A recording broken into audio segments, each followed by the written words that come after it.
Hello, my name is Marcus. I'm the compiler of a collection of therapeutic quotes entitled 1001 Windmills of the Mind, a collection of advanced self-help quotes taken from a topic called the psychoanalytic or the psychoanalytic perspective, which I'll go, as I understand, referred to by some, or perhaps many, as philosophical medicine and narrative medicine.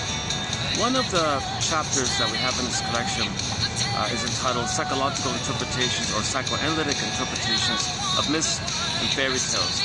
And we've done a couple of dozen so far. The Odyssey, the Rusty a little bit, some of the tales that Robert Bly likes to tell.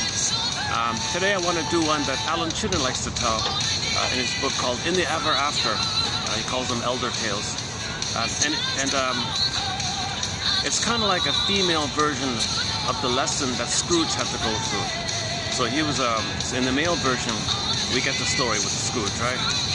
So he saw himself and changed his ways kind of thing. Is there a female version where a wicked stepmother kind of character, like a wicked queen kind of character, does something similar to what Scrooge did? So he found one. It is a motif. It's found in many places all around the world. So he posted one called the one with the towel, the magic towel. So I want to, actually I found a sketchy from an old cassette on digitized version. He tells it to an audience. So I'll give it a try, see if it gets through, and I'll read it as well. So we'll do that one. And he opens up that segment of his lecture with the duration of life from the Grimms. So it's a fun little anecdote. So in the beginning, everybody had 30 years.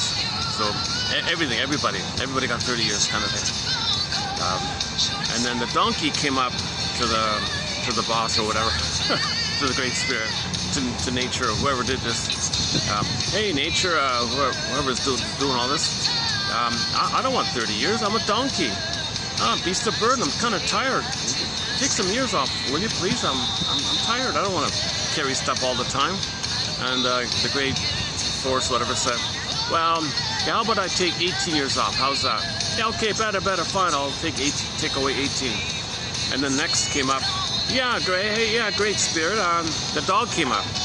You know, I don't want all these 30 years. Too long for a poor dog. You know, I'm kind of, I'm playful, but 30 years of that? I'm gonna growl. I don't want all that 30 years. Okay, fine. I'll take 12 from you. How's that? Oh, okay, that's better. Thanks. And then the man came. Hey, come on, what's the deal with 30? I don't want 30. Give me more. I don't want 30. I want more. Well, what I can do is I can give you the 18 from the donkey, the 12 from the dog. Oh, the monkey. I forgot about the monkey. Sorry. The third one was the monkey, and he took 10 from the monkey. I forgot about that. So the monkey said, thanks. You're backtracking. Oh, I wrecked that, eh? Okay, let's do it over again. In the beginning, everybody got 30 years. The donkey came up and said, hey, 30 is too much. I don't want 30. Come on, great force of spirit and nature. I'm a burden. Too much of a hard work here. Okay, fine. I'll take 18. How's that? So, oh, yeah, that's better. That's a relief. Dog comes up. Yeah, I don't want 30 either. I like to play and all that, but 30, I'm going to growl too much. Okay, fine, I'll take 12. Oh, that's better, thanks a lot. The third one came was monkey. And yeah, I can't swing all the time for 30 years. I like it for a while, but 30, seriously? Okay, I'll take 10. Okay, thanks. Okay, then the man came and said, hey, what's the deal with 30? I want more, give me more. What's this with the 30? Come on. Okay, fine. I can give you the 18 from the donkey, the 12 from the dog, and 10 from the monkey. Okay, thanks. So that's why man has his natural kind of enthusiasm for 30, and then from 30 to 48, he's a beast of burden. He's a donkey. The donkey years. Okay, people take you for granted. You're at the job, paying the mortgage. You're kind of slaving away like a donkey. And after those 18 years, another 12 years of fatigue. The tired dog years. Whoa. So there's 30 years at the middle of your life. The donkey and the dog years, the middle of life. So the middle age, the middle phase of life is the donkey and the dog years. So you got the natural human years for 30, And then the next 30, the second phase, the donkey and dog years. And at the end, you get this, then you get this emancipated innocence. You get the return of your playfulness like those monkey years, and you can play around, not care for the rest, post 60, whatever it is. It's an old story, so it doesn't apply. So he opens up with the duration. It's called The Duration of Life on the Grimm's collection. And this one, called The Magic Towel, he said it's all over the place. He found one in some old anthology or something like that. So I just want to mainly focus on that today. And I got to take it easy today. I'm really fatigued today. I'm really short on rest today, so I won't be in my usual monkey upbeat mood, or my youthful mood, or my monkey mood.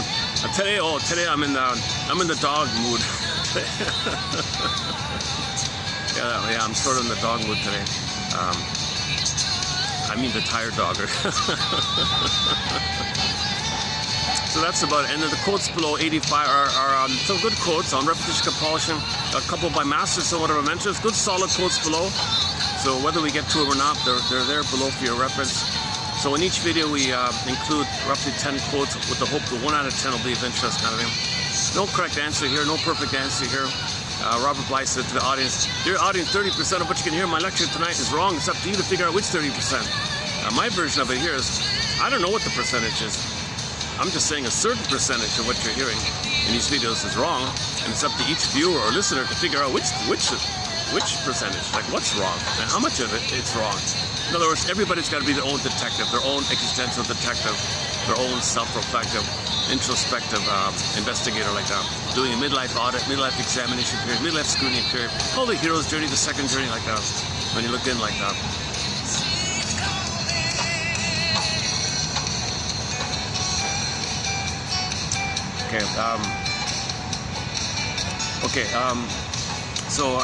In most videos I do a good 1 hour, solid 1 hour overview of many of the basic points: repetition compulsion, symbolic acting out, oral fixations, negative magic gestures, doing anything dysfunctional because you're hoping for a better past. Too much dopamine with trauma, so you chase the future for a better past, hoping under the past. So all dysfunction, repetition compulsion, negative magic gesture, oral fixations, etc. It's a hope for a better past. As in trauma, you're frozen in a state of timelessness. So these dysfunctional patterns, you can take an image of it, and it's immortal. It goes on like that, and it's kind of meaningless because you're just repeating. It doesn't correct. No cookies, mother's love in the past, but you don't know that. You're searching for mother, it doesn't work. Searching for mother doesn't work. So you're looking for symbols of mother because you got to find mother. You can't develop and have your beingness and your emancipated innocence, or those monkey years at the end. He means with the monkey years that he means by in the third half of life or late in life, you have enough life experience and all that, and now you can accept your kind of aliveness feeling. He calls it emancipated innocence, or the return of your innocence. So now you're kind of playful like the monkey. That's what he means. But you're not like a reckless child. You have the knowledge, and it's a natural blend between the wisdom and the spontaneous, creative, playful innocence. So a lot of elders, like a lot of genuine elders, are wise and they're kind of playful and easygoing like that. He means it like that. Yeah, that duration of life story in the Grimms doesn't discuss the midlife examination period. It's just a very, just a general called the ages of man, or the phases of life. It doesn't talk more deeply like that. So all the other tales do that kind of. So commonly we're born with the feminine element, the feminine principle, the beauty or the budding beauty, Snow White, any kind of princess, symbol for your feelings, feeling real alive, of the budding beauty, the emerging self. So you feel animated and warm and radiant and alive. And it's symbolized like the moon, so they say the feminine. So you take a princess. In trauma, the princess is exiled. So if the princess is exiled from the castle, that's code for, or metaphor for, or symbolic of the person, where the body is the castle and the feelings in is the princess, but the feelings fly away, then we feel empty or whatever. And in the fairy tale version of the princess is away, there's problems in the kingdom like that. Okay, so you got a castle and the princess inside the castle. Now, if there's a problem, it's because she's away. Then there's problems. So in the fairy tale, the crops don't grow, and there's debts and conflicts and things. So So that's a metaphor that the person, without his feelings, is going to feel empty and depressed and appalled like that. So the idea is to get back your feelings and everything's okay. And just like in the fairy tale, when the princess comes back to the castle, everything's okay. Like that. So that's the common monomyth. We're born with a sense of feeling real alive called ensoulment, embodiment, and then in trauma that gets suspended, kind of stunned or something, and then that's the trauma. So we're not living from there anymore.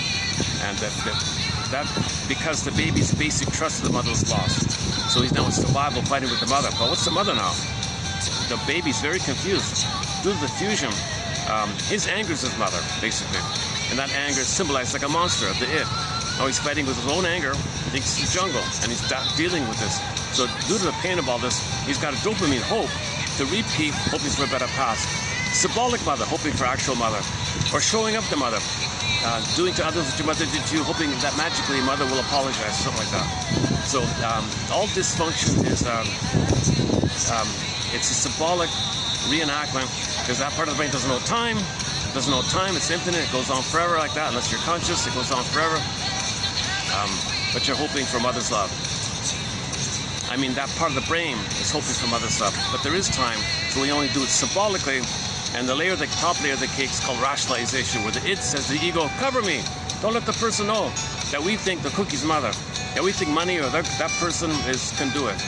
It can't, right? It's just some kind of a conscious association. Money serves you. Well, mother should have served you. So when the real needs are not met, you unconsciously search for them symbolically. Now you have symbolic pursuits, symbolic needs, defensive needs, neurotic needs. You're neurotic, dysfunctional. You can have 20 lifetimes chasing money or cookies or wine or gambling or promiscuity. And related to it is your attitudes of jungleism attitudes, either or thinking attitudes, my greed, your greed, entitlement, narcissistic attitudes, bully attitudes, jungle attitudes. That's all kind of related to oral fixations. You can have 20 lifetimes being like that. It's not going to undo what your mother did. Only shining a lantern. Emily Dickinson, I have a lantern.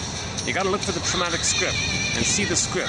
And with the lantern, seeing the script, you want to unpick the threads of the traumatic script and use those threads to even a healthier script. I have a lantern, she said. And similarly, when you go in the labyrinth of the guilt, when you do some kind of self-audit, your metaphor is labyrinth, unconscious, open the door, twilight zone, unconscious, other world, primary mentation. So you're kind of looking for how you cope with the trauma, your deep existential conclusions around the trauma, how you cope with the trauma, created a script, and it's repeating like that. So you need, in this kind of self-examination, you need some kind of thread. Theseus has the thread, so some kind of guide. Perseus has the reflecting shield, sort of discrimination, sort of discernment. So you got to have this practice of mindfulness, and so that's what all these quotes and fairy tale interpretations are all about. So we live in two worlds, right? The unconscious mentation, primary mentation, no normal logic there, no time, infinite, no time. Okay, watch the movie Baby's Day Out. The 5-month-old baby or whatever is crawling around the construction site, giggling happily, going up cranes and elevators and things falling. He's oblivious. He doesn't understand death because there's no time. He's in a blissful state. He's in a blissful state. He has no fear like that. I mean, he has no sense of time. He's only in a timelessness. Babies are in a sense of timelessness. That movie really captures the idea, I think. So in the dream world, there's no time. There's a lot of flip-flopping and topsy-turviness. The issue of identity diffusion comes from there. The identification of the aggressive, the flip coming from there. The magic, like the hollow mirrors, magic mirror thinking comes from there. Like when in a dream you might remember something. What you remember might be a condensation of elements from all over the place. Something from childhood, something from last month, something from you saw on TV the day before, all in one little scene. Why? Because there's no time. It can draw anywhere because there's no time. It's just timeless. So it can pick anything from any time because there's no time.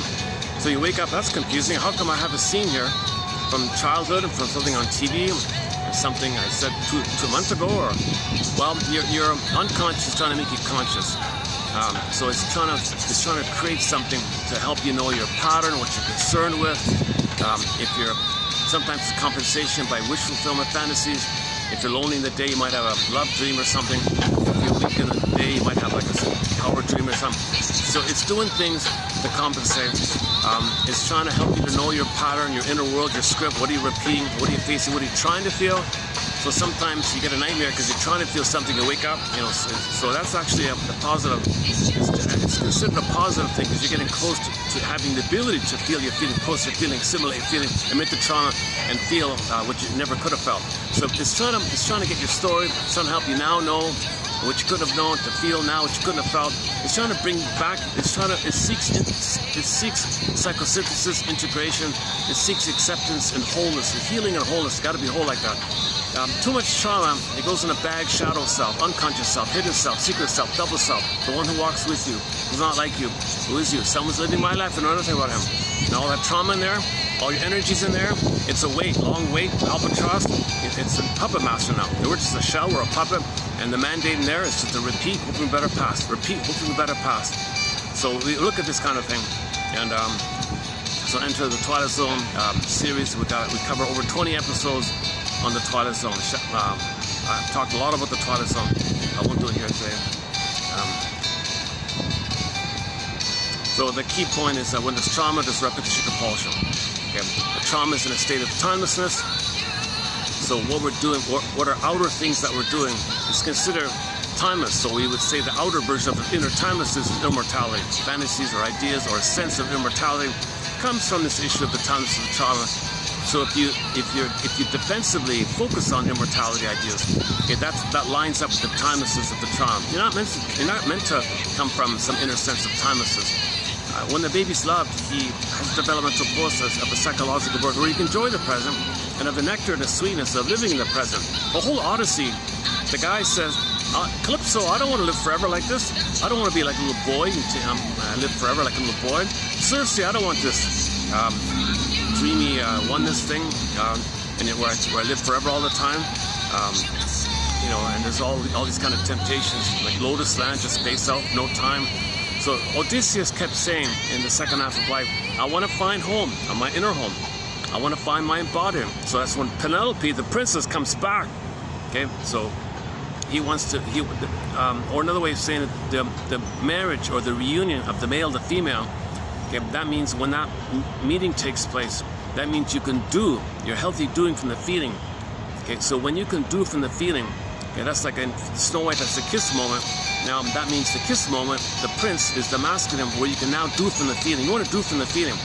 Then you have the presence and the mortality. You accept time, you accept the present.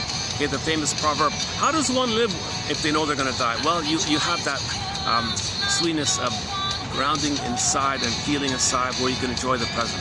Okay, versus the spaced out bubble. I don't want to, I just hold on to the trauma and live in a space defensive. So all these excessive ideas of immortality, reincarnation, living forever in some fusional, blissful thing, that's because the baby didn't get the bliss of the mother. Baby's supposed to be in a blissful state, called symbiosis merging in the beginning.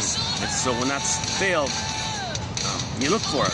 So you imagine the sky, oh, one day, I'll live in a blissful thing in the sky. So you project the ideal condition of the womb, yesterday's topic, the womb utopia. You project the womb paradise, the womb Garden of Eden, Shambhala, Shangri-La, Nirvana paradise. Okay, these blissful paradises and gardens. Okay, you project it onto the sky and fantasize it on the sky. That's your hope, that what you didn't get. Once again, when real needs are not met, you kind of hope symbolically for it. So fantasies of immortality and being one with the great thing in the sky, living blissfully, whatever it is, that's the fantasy symbolic hope that you didn't get the real need hope. So when real needs are not met, you kind of look symbolically for it. So it doesn't work. You can spend your whole life with these fantasy ideas, quote unquote fantasy immortality projects. It never works, huh?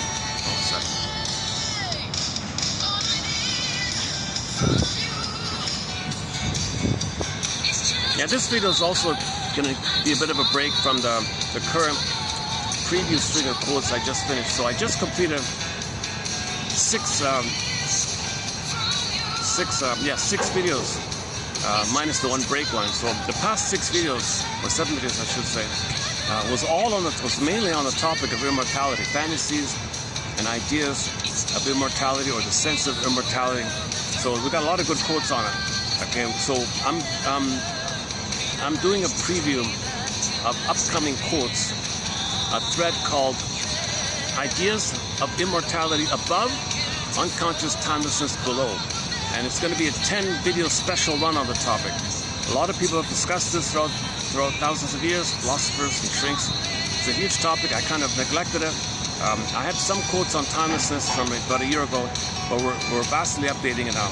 So I've already discussed in preview mode the first 7 parts, just done yesterday, the first 7 parts, and the other 3 are coming up. Oh, sorry. Thanks. Okay, I might have to move here. Hang on a second. As usual, there'll be a few little jarring interruptions, especially when I'm feeling like this today. But the problem is that it's heating up, so I'm really more limited. It's 35 as I speak, but with the heat index, or whatever you call it, it's 39, it says. So it feels like 30. Luckily, there's a slight breeze here. But there's very limited shady spots. Half the park is kind of sectioned off for repairs, so it's really kind of limited. Let me take a quick peek here.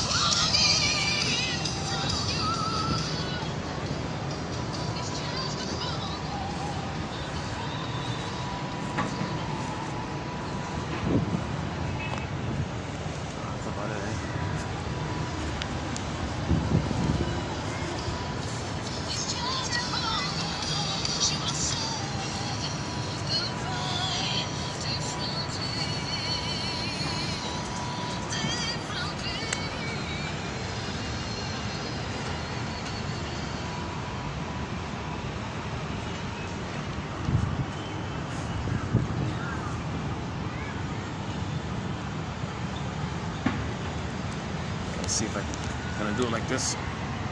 I don't want to get people in the camera like that.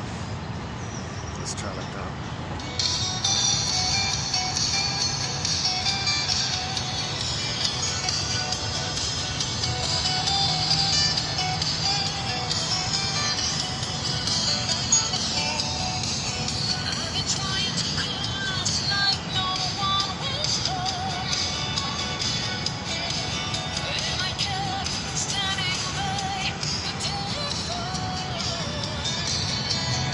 And I wonder, what a great song, eh? The newest musical voice added to our soundtrack is an indie rock band from Luxembourg called Angel's Whisper. It's one of their songs here. They're waiting to be discovered. There's 2 major hits from them, in my humble opinion. This one here, the phone call, and the one we played yesterday called Loneliness. Those are big hits in my opinion. They're unknown. They just do like little parties and private events and things like that. She's a singer's from France, very artistic woman that sells her paintings and all that. Okay, and I also played, so they got 2 major hits, I think they got another 2 hits, sort of like maybe like mine, like side B kind of hits.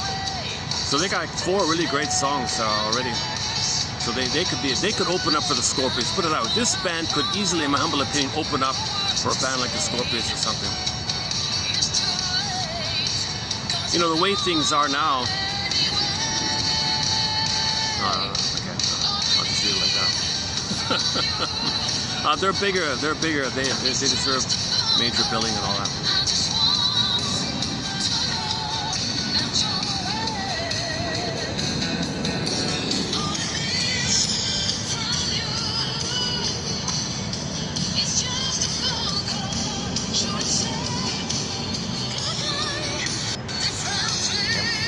Distracted to my side here. I gotta get used to this kind of thing here. Okay, let me settle in here. So we're talking about. Okay, let's do this. Let me let's play Mr. Chinin here. Let's do it. Yeah, okay.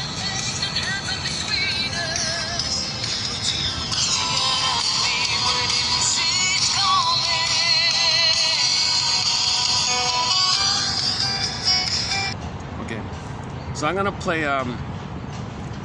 this Chinin telling one of his tales. So Chinin has 4 books. 3, a trilogy. No, 4, pardon me. He's got 4 books. He did an amazing thing.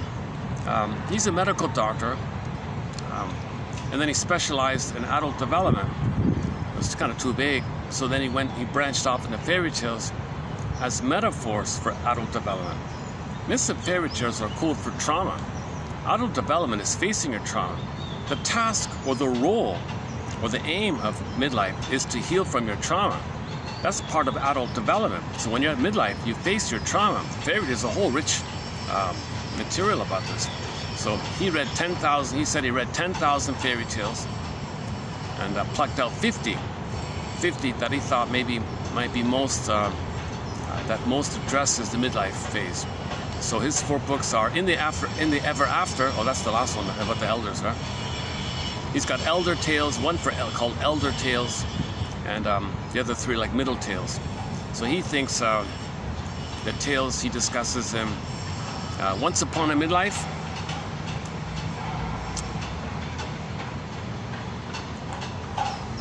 Once Upon a Midlife. Oh yeah. Okay, and then the one for men, Beyond the Hero. He specialized for men, like Men in Midlife. And then for the women one, it's called Beyond the Princess, but he renamed it. He called it Waking the World. So those 3 are for midlife people. So Once Upon a Midlife is for for everybody, and then Beyond the Hero, Waking the World, it's kind of geared towards men or women like that. But although everyone benefits from, they're all dreams, so it's all inside his psyche. But the way it's presented and the focus, it can be like that. And then the final one is the In the Ever After. So those are like about the elder one.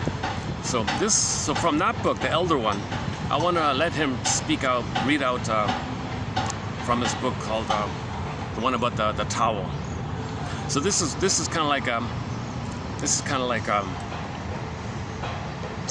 so he mentioned it there. So the thing about Dorian Gray, right? He thinks he looks always with his. He thinks he looks young and all that, but really his soul is kind of repulsive like that. He ignores it. And then when he rejects it, then he's a goner. That's his soul. So he never really healed or faced it like that. Yeah. A little better is the Scrooge one, where he went to the future, oh my God, and changed his ways. So the female version of the Scrooge, a little bit like that, is this one here, about the towel. So let's dig it up here. But it's prefaced with the duration of life one that I tried to read earlier. Hopefully it's queued up here. Maybe I lost it. Okay, hang on, just give me a second. Where are you?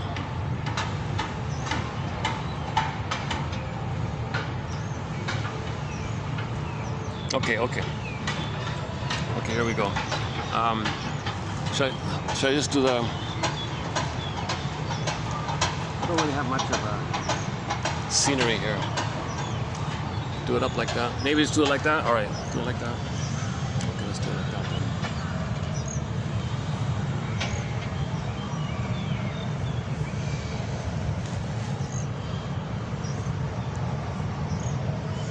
then. Okay, duration of life.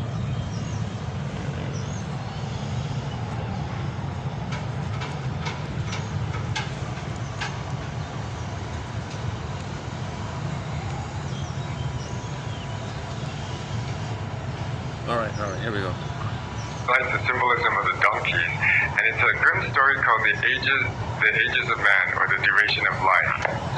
Long ago, when God created the earth, He created all the animals and gave them all the same lifespan, because He was egalitarian. He was probably quicker. Gave them 30 years. Well, the donkey came up to God and said, "Dear God, 30 years is too long. I know I'm destined to be a beast of burden. I'll have to work, I'll be beaten, I'll fed dry straw. Please take some years back." So God took 18 years back. Then the dog came up to God and said, "Oh God, 30 years is much too long. My teeth will have fallen out, I'll have sore paws. All I could do would be sit by the fireplace and growl. So take some years back." So God took 12 years back. Then the monkey came by and said, "Oh dear God, 30 years is too much because arthritis in the shoulder, I can't swing, I'll be short-sighted, I'll fall on the ground. So, please take some years back." So God took 10 years back. And then guess who came but humanity? And humanity says, 30 years, that's not enough. We want more. God says, well, I gave everybody the same. Oh, I do have some extra though that the other animals gave. You can have 18 from the donkey. 48, that's still not enough. We want some more. Well, we got 12 from the dog. Oh yeah, that's 60. That's 60. But that's still not enough. We want more. Well, I have 10 more from the monkey. So you have to be satisfied because that's all the years I have. And that's why for the first 30 years, we're basically healthy and happy because that's the natural span of life. Then come the donkey years where you're beaten and you're a beast of burden taken for granted. Then come the dog years where all you want to do is lie by the fireplace and growl. At last come the monkey years when you can do whatever you want and not care what people think.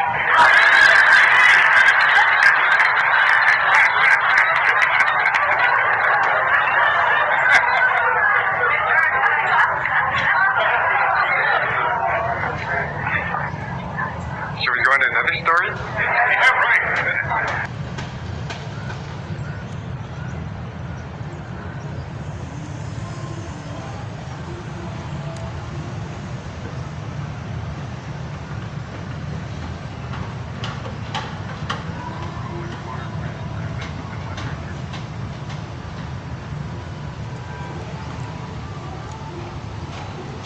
Did it come across okay?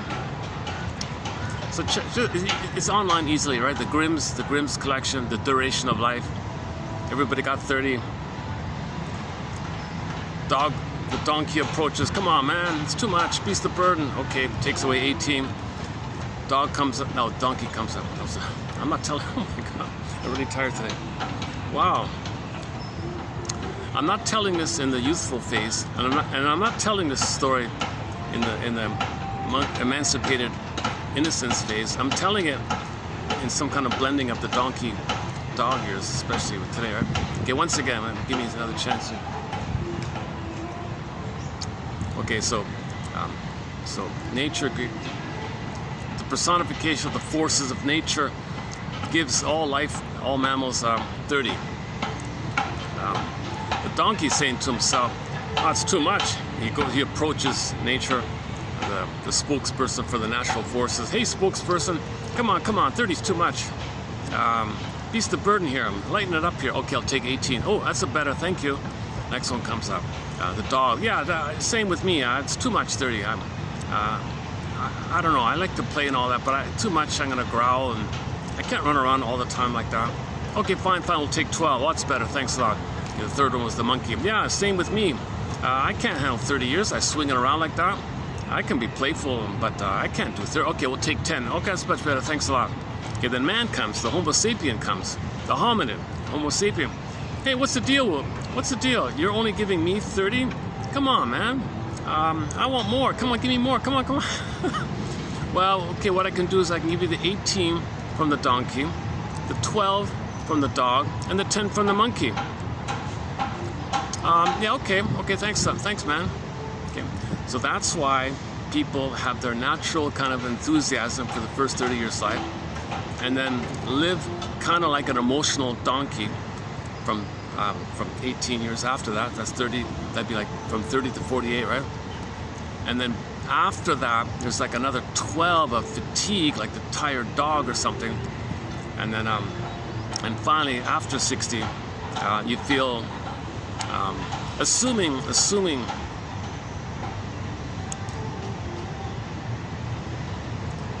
you have some self-reflection, or you're not too wounded. Either you're not too wounded, or you've done some self-reflection. In those two versions, you'll have the playfulness of those 10 monkey years, right? You'll swing around, right? Okay, I'm gonna have to redo this. Okay, the next one's called. The next one is the magic towel. Okay, hang on a second. Unfortunately, they don't have any kind of a rewinding ability here, so I missed the first part of it. Okay, it starts off with a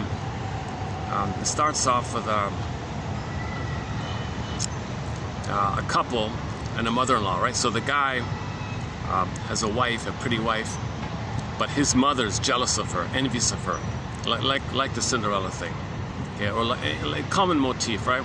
The mother-in-law is jealous of the boy's wife because she's pretty and she's getting older. So the mother-in-law gives the daughter-in-law a hard time. Starts off like that and gives her the hard chores. And she's kind of cruel. She's the cruel, evil stepmother kind of motif. And she's the innocent Snow White Cinderella kind of thing. So it starts off typical, but the ending's different. Okay, here we go.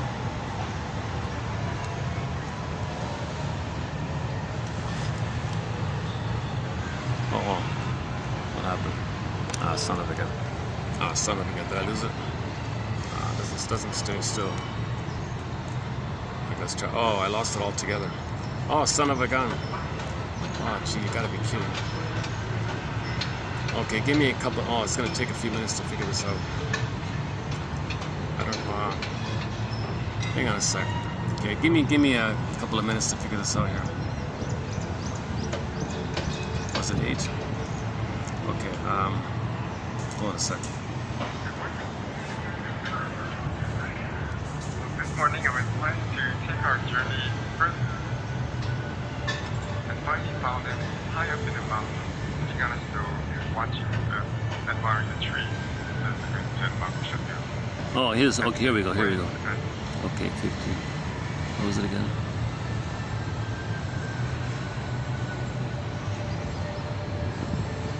And finally found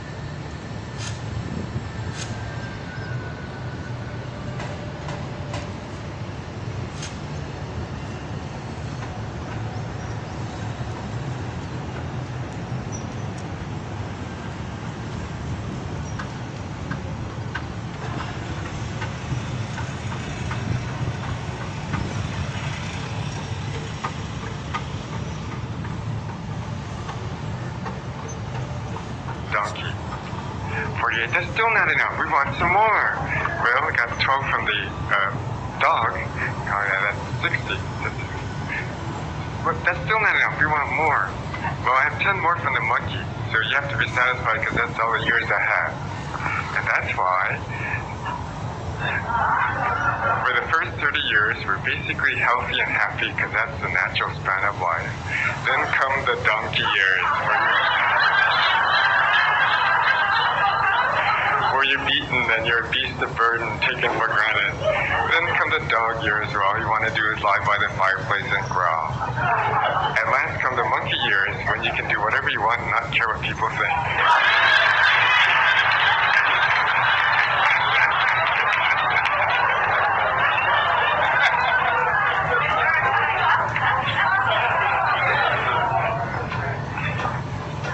Should we go on to another story?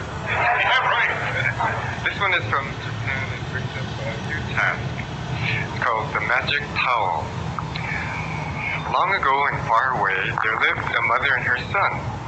He grew up and eventually became of age to marry and married a beautiful woman in his village. He was quite happy, took her home to live with them. But this made a little trouble with the mother-in-law, because she was a little jealous of this young woman's youth and beauty. Because the mother-in-law had been beautiful in her time, but hard work and fields and everything had taken its toll. Besides, her son was paying more attention to her than to the mother. So she made life very difficult for the daughter-in-law. She made her do the worst work, take out the garbage, get all the water, chop the wood, and stuff like that. What made her even more angry, though, was that the young woman had such a sweet disposition. She never argued. She never got mad. And of course, this made the old woman even angrier. Well, one day, the mother-in-law made some rice cakes in Japan and counted them up carefully, put them in a cupboard, and said she was going to go on an errand, and told her daughter-in-law not to touch any of them. Well, then the old woman left, and the young daughter-in-law went around with the housework. Then there came a knock at the door, and there was a monk. This was in the days when monks went traveling house to house with their begging bowl for food. So the thoughtful young woman went to the cupboard, took a rice cake out, and gave it to him, because this was an honorable thing to do. And so the monk left. A little while later, guess who came home but the mother-in-law. She opened the cupboard, immediately counted them, and flew into a rage. "What have you done with one of them?" The young woman explained, "Well, I gave it to a monk. That's what we're supposed to do. It's not enough that we waste food on you. You waste it on useless people." She was so angry, she said, "Go to the monk and get the rice cake back." Well, the young woman was afraid that her mother-in-law would have a stroke. She was so angry. So she ran out of the house and started looking for the monk. She searched and searched and finally found him high up in a mountain, sitting on a stone, admiring the trees, as a good Zen monk should do. And she explained she didn't want to say anything bad about her mother-in-law, so she said, I made a mistake and I need the rice cake back if you haven't eaten it. And the monk took it out of his pocket and said, "No, I haven't. You can have it back." And then he said, "I know how life is so difficult with your mother-in-law, so I want to help a bit. And here's a present. Just use this towel whenever you wash up." Well, the young woman stuffed it in her pocket and ran off, thought nothing of it, gave the rice cake back to her mother-in-law, who was satisfied for the moment. But then the old woman started to notice that her daughter-in-law seemed to be getting more and more beautiful each day. And she wondered, how could this be possible? Because she was making her do all the hard work. So one day she decided to spy on the young woman. She woke up early and hid, and watched her young daughter-in-law wake up, go outside to the stream to get water, get the water in the bucket, and then she paused and took out her towel, dipped it in the stream, and wiped her face. And with the first time she wiped, all the sleep disappeared. The second time she wiped, all the worries and care disappeared. And the third time she wiped, her face became even more beautiful than before. "Aha!" the mother-in-law said, "My evil young daughter-in-law is having this magic towel and hoarding it all to herself. Well, I'll put an end to that." So that day, she sent the young woman on an errand, and then the old woman made a great show of cleaning up the house. And she went to where the young woman kept the towel and took it. When the young woman came back, she asked what happened to her towel, and the old woman said, "Oh, I threw out a whole bunch of rags. That must have been one of it." But from then on, every day, the old woman would secretly, in the morning, wake up, get the towel wet, wipe her face 10 times, and look in the mirror and think, "Oh, no change." But, I'm older, so it'll probably take a little longer than for my daughter-in-law. This went on for some time, until one morning, her son asked, "Mother, are you feeling okay?"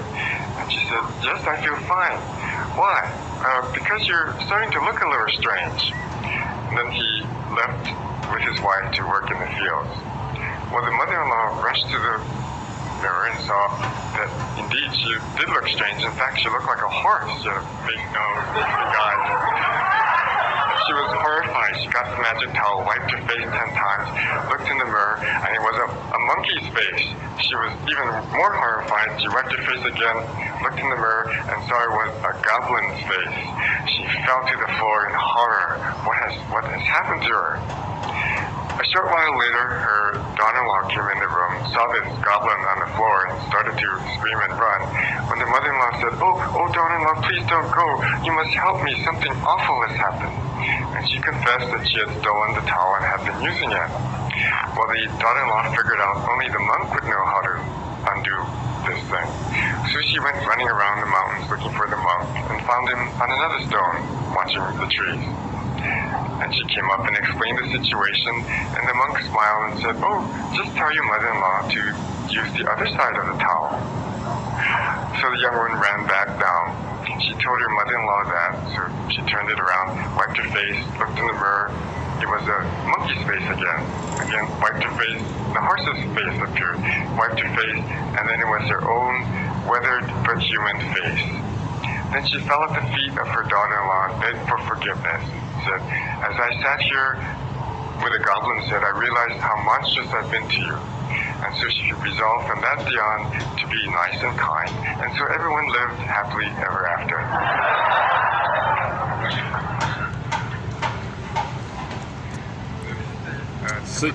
So you can,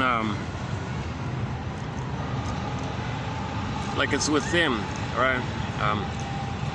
Originally the baby's rage at the mother rebounded in himself. You got a picture of this Gorgon thing, right, with him. So kind of like the beauty and the beast within, the two sides, right?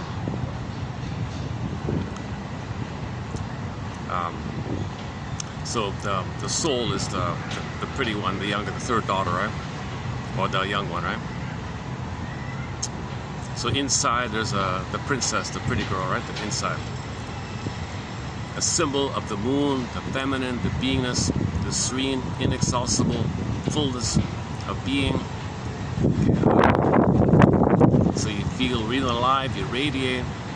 So it'd be something like that. Now inside a person, you have something attacking it. So in the story, the mother-in-law was attacking this daughter-in-law, right?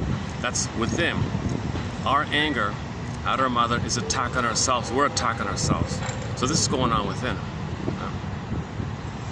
So when the person realizes this via story, by the projection on the outside, so the fairy tale is the dream, you put it on the outside with the fairy tale story, the magic mirror, the magic towel. So you see it on the outside. Oh, I see. Oh, I see. This is going on the inside. My anger is a gorgon. It's attacking me. Right?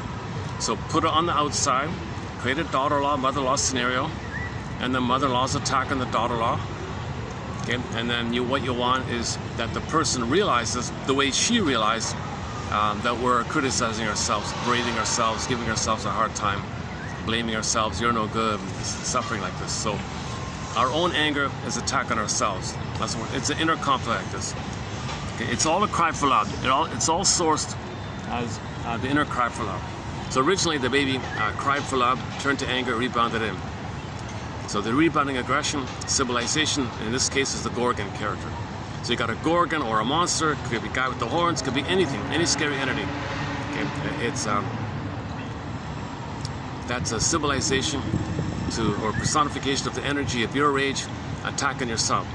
Now the attack to yourself, it's a looping thing where if you loop it back, trace it back to the original, it's the cry for love. But the cry for love, tension, fear, stress, shame, it becomes anger and fury. While the blocks it, the fury, destructive, L-I-V-E-V-I-L, destructive, it turns around. Why it's a guy with the horns? Because one theory is maybe the baby understands two nipples but only one breast. Starts off so. Okay, face, two eyes. So maybe see in the primary mentation of the baby, it's just little vague elements, so it blends it all together. So it ends up with it's so something round with 2 points. Okay, so breast, face, and then nipples, eyes, something like that. But he's enraged. No, that's enraged. Okay, now they would make it the Crimea because it's not developed. So a mother's not fully being a lovely mother. She's being like an aggressor. So he's not developed. So that's maybe an Adiron idea. I'm not sure about the Crimea. So anyways, in the mind, you got this Gorgon thing, this monster. Guy with the horns, devil, Satan, okay, take your pick. Okay, Cyclops, any kind of enraged entity, wicked queen entity that wants to gobble you up. Demon, devil, all these kind of things. Fiery like that. So that's going on with him. That's going on with him. How in the Twilight Zone is the Howley Man. They listed names in the season 2, episode 5 of the Twilight Zone. Harry Man, Bila Bai, and so on.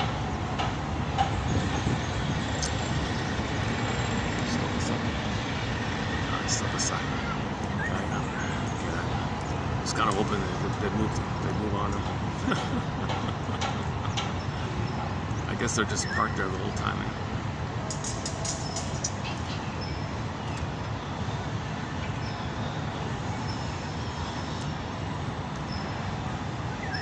Man, oh man, yeah.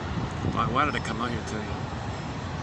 It's funny because I was in a bit of a double bind myself today. Either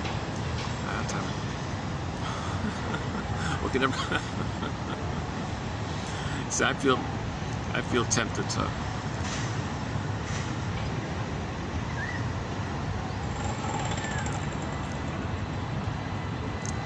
So there's always a test to tolerance and understanding.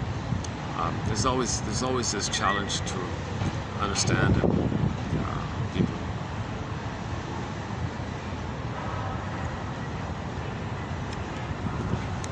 So Where else can I go here? Jesus. You know, maybe I can, let's see, let me check the time here. Oh, maybe I can try, see if I get lucky. Maybe I can try the upstairs part. Let me check the time here. What time is it? It's 3:10.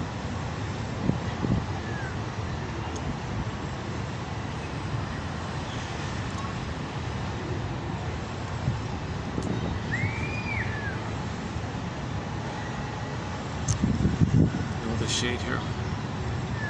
They don't, I'm not really, like I gotta get special permission if I'm gonna use that space up there, and the guy's not around often. Sometimes it's the house. And the tea place, I wanna go there, but the staff have to do all their chores. They're really kind of noisy sometimes. Although they're open around this time. Or I go back to that stone thing over there. There's that little stone wall on the other side.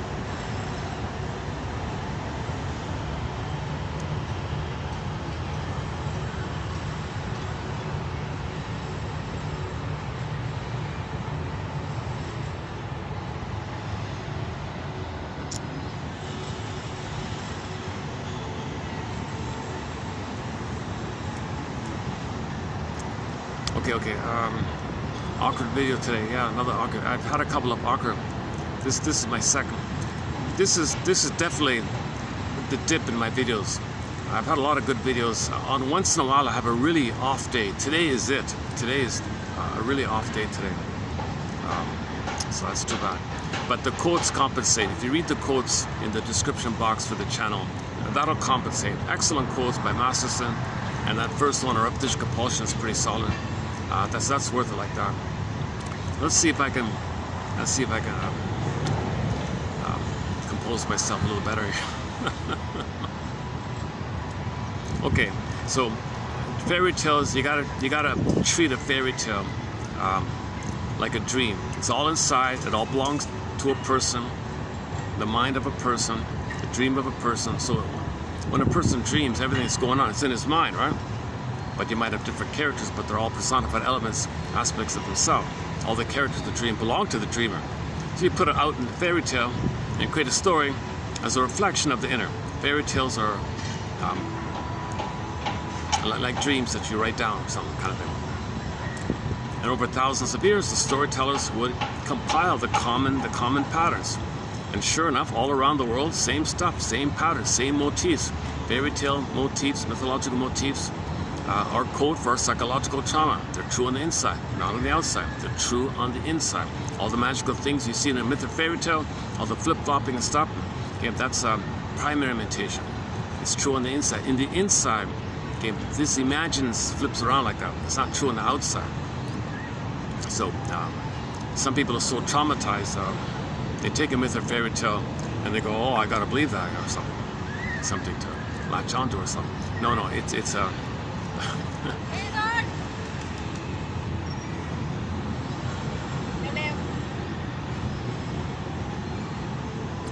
somebody's my mother's looking for a kid here all of a sudden.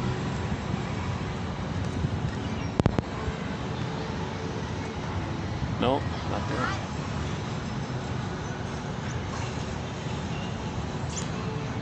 Okay.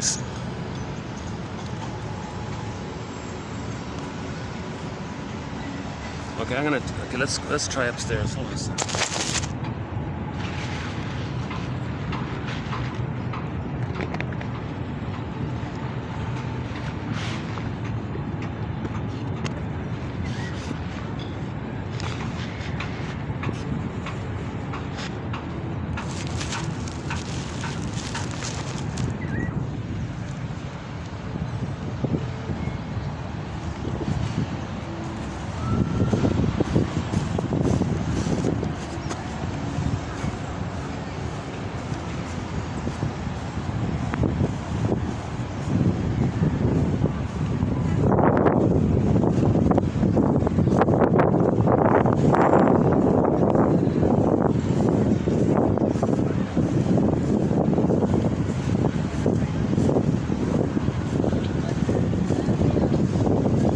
Okay, so the story was the wicked stepmother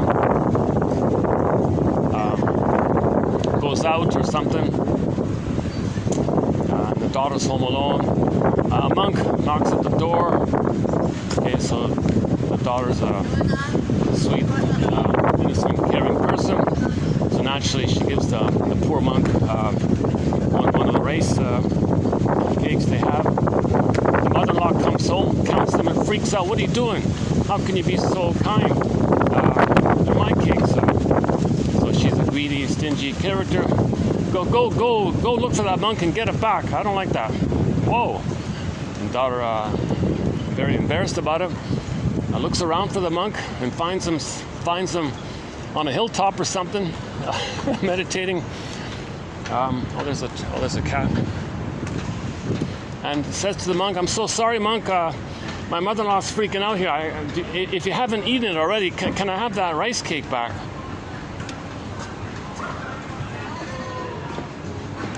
He says, "Oh, yeah, sure. Here you go.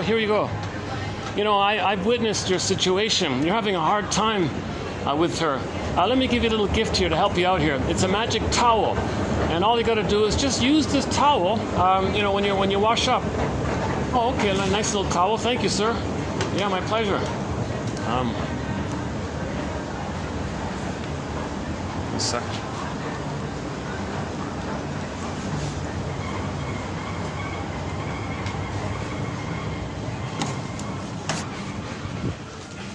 Thanks.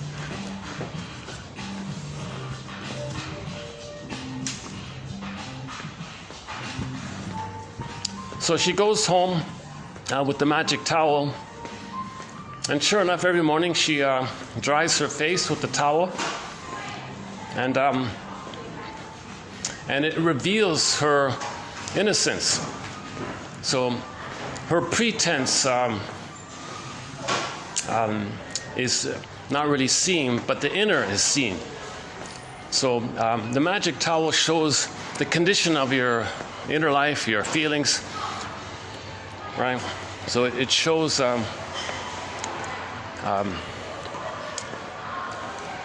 beauty of the budding beauty. So she looks prettier and prettier in the story, right? So this goes on. The jealous, wicked stepmother sees this, steals it, takes it for herself, tries it. Oops. Oh, hold on a second.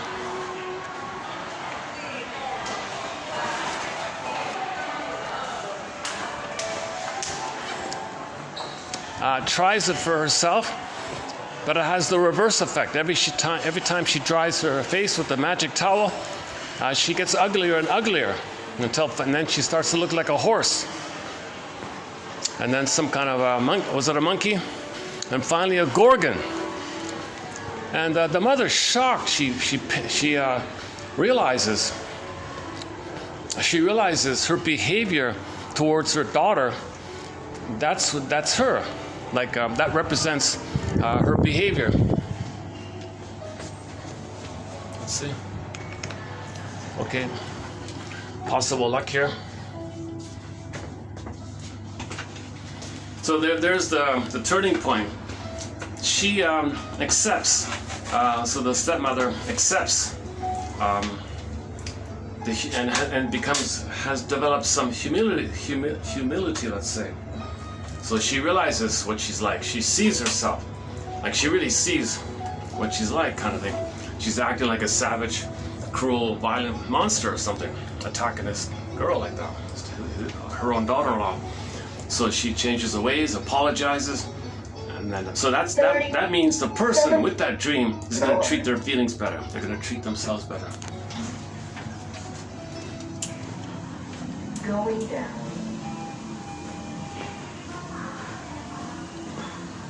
Okay, let me get permission. Okay, hold on a sec.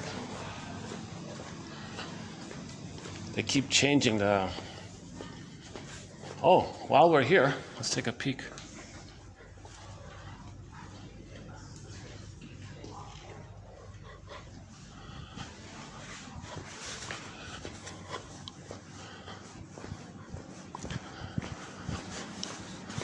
Oh, okay, there's no event, so that's a good sign. All right.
hopefully the managers who know me will be here.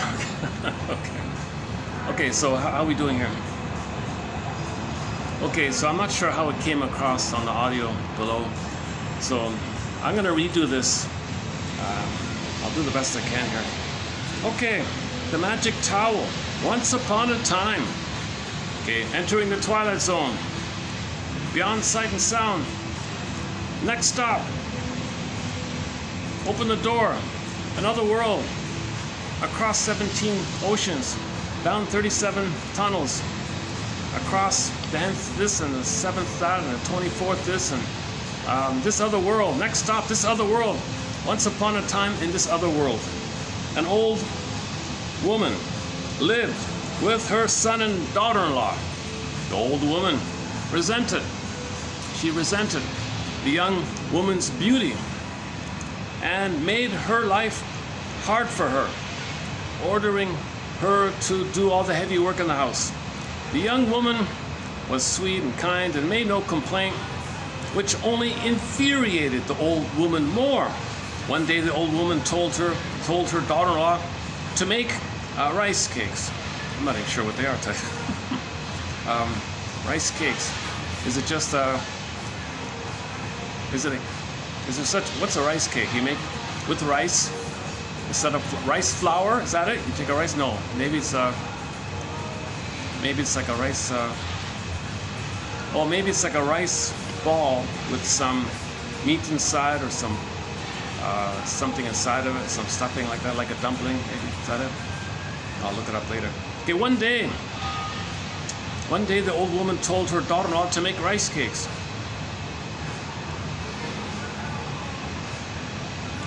And when the young woman was finished, the old mother counted them. Then she went to the village on an errand.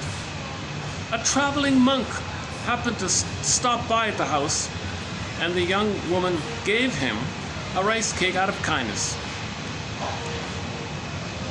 After the monk left, the old woman returned, counted the cakes, and immediately noticed one was missing. Quote, "What have you done with the rice, with that cake? There's a cake missing here." She shrieked at her daughter-in-law. What are you doing here? Well, mother-in-law, I just gave it to the monk. He goes around like that. It's the right thing to do, you know. Trying to soothe her, trying to calm her down. Instead, the stepmother screeched back, "Well, get it back, I tell you, I want it back." So the young wife ran after the monk, apologized profusely, and asked for the rice cake back. The monk laughed. The monk laughed. Oh, okay. And returned the gift. Then the monk gave the young woman a small towel. "Use it to wash your face," he said. "I know that life is hard with your mother-in-law." From then on, the old mother noticed that her daughter-in-law became more and more beautiful. This made the old woman even more jealous. And so she spied on her daughter-in-law one morning. She saw that the young woman wiped her face with the towel, and each time she did so, her face became more radiant and lovely. Quote, "She uses a magic towel," the old woman muttered to herself. So the next day, the old woman sent her daughter-in-law on an errand and then stole the magic towel. She washed her face and peered at herself in the mirror, but she saw no change. "Well, I'm older," the mother-in-law thought, "so I must wash harder." She wiped her face over and over and then looked in the mirror. To her horror, her face became long and horse-like and then hairy and round like a monkey's. Finally, her features changed into a goblin's. "Aye!" "Oh my God," the old woman cried out and collapsed on the floor. She fainted. The old woman fainted. At that moment, her daughter-in-law returned. She saw the demon in the house and turned to flee. The old woman cried out, "No, wait, help me. No, I'm not a demon. I'm your mother-in-law. Help, help." The daughter-in-law was confused. Finally recognized the voice. Oh my God, it's you? I recognize your voice. This is you? Yeah, come on. You must find a remedy, the old woman pleaded. So the daughter-in-law went out looking for the monk. She found him some distance away and told him what had happened. He laughed. The monk laughed. The monks are always laughing, eh? He laughed. I guess he's an elder. This must be like an elder monk, I guess. Okay, he laughed. Quote, when a wicked person uses the towel, he said, they end up looking like a demon. Is there no cure? The young woman asked. Oh yes, the monk laughed. The monk said, just tell your mother-in-law to use the other side of the towel. Oh, okay. The young wife ran home and told the old woman the remedy. The mother-in-law immediately turned the towel over and wiped her face. The first time she did so, her face changed from a goblin's to a monkey's. The second time, it turned into a horse's snout. And the third time, it became her own wrinkled but human face. The old woman embraced her daughter-in-law and wept. Dear daughter, the old mother begged for forgiveness. I didn't see how ugly I was toward you. Yeah, that's a good line, right? So she realizes that the demon is her ugly behavior, right? Her crude and violent behavior. But really, it's our own anger attack on ourselves. So we're kind of ugly to ourselves, really. But really, it's the cry for love under stress, fear, desperation, oral rage, oral greed. Then it becomes ugly. First is to live, then an EVIL. It's LIVE, under stress, it reverses EVIL, devil, demon, all that stuff. And from that day on, the old mother never spoke a cross word to anyone. She became kind and generous and worked side by side with her daughter-in-law. The old mother hoped that the priest with the magic towel would return someday so she could thank him. But he never came back, nor did he need to. Okay, that's it. Okay, so he has some follow-up comments on it. The magic towel reiterates the drama of self-reformation we saw in earlier tales. Okay. But the present story adds several perceptive new insights which show why self-reformation is a task for the second half of life. Consider the power of the magic towel. It makes the kind young woman ever more beautiful and the jealous old woman ever more hideous. The towel wipes away outward appearances. The towel wipes away outward appearances. So you really see what's going on, right? Okay. And reveals the face of the soul. It removes masks. And this highlights the important difference between the psychology of youth and maturity. Most social situations require masks of various kinds. A happy one at cocktail parties, or an industrious one at work, for instance. Indeed, in many social and professional circles, image can be as significant as substance. That's sad, eh? So you're only valued for your mask in some places, in some jobs or professions. That's really sad. It's pretty bad, eh? Indeed, in some social and professional circles, quote, image can be as significant as substance. And the mask can be more important than the person. And that's when people, I don't care what you feel, I don't care about your unit, what you do. I want you to do this and do that, I don't care how you feel, that kind of thing. Masks are an integral part of modern life. So that's an ugly treatment, right? If no one cares about the personhood of a person, right? That's why they say the devil runs the world, right? So that's a collective image of every baby's cry for love, to live in love. Mother, where are you? But she's not around. She's hoping for that pass on her end. She's not emotionally available because she's got trauma on her end. So the baby's cry turned to rage, fury, oral rage, oral greed, desperation, okay, anger, fury, and then it turns in on itself and it's destructive. So this destructive within is picturized with the guy with the horn, the little devil like that. The gremlin, devil, whatever, demon, what was it called there? What was it called again? Oh, what was it called? Oh, the Gorgon? No, hang on. What did she turn into? Oh, goblin. The goblin. So same thing. So goblin. So the goblin.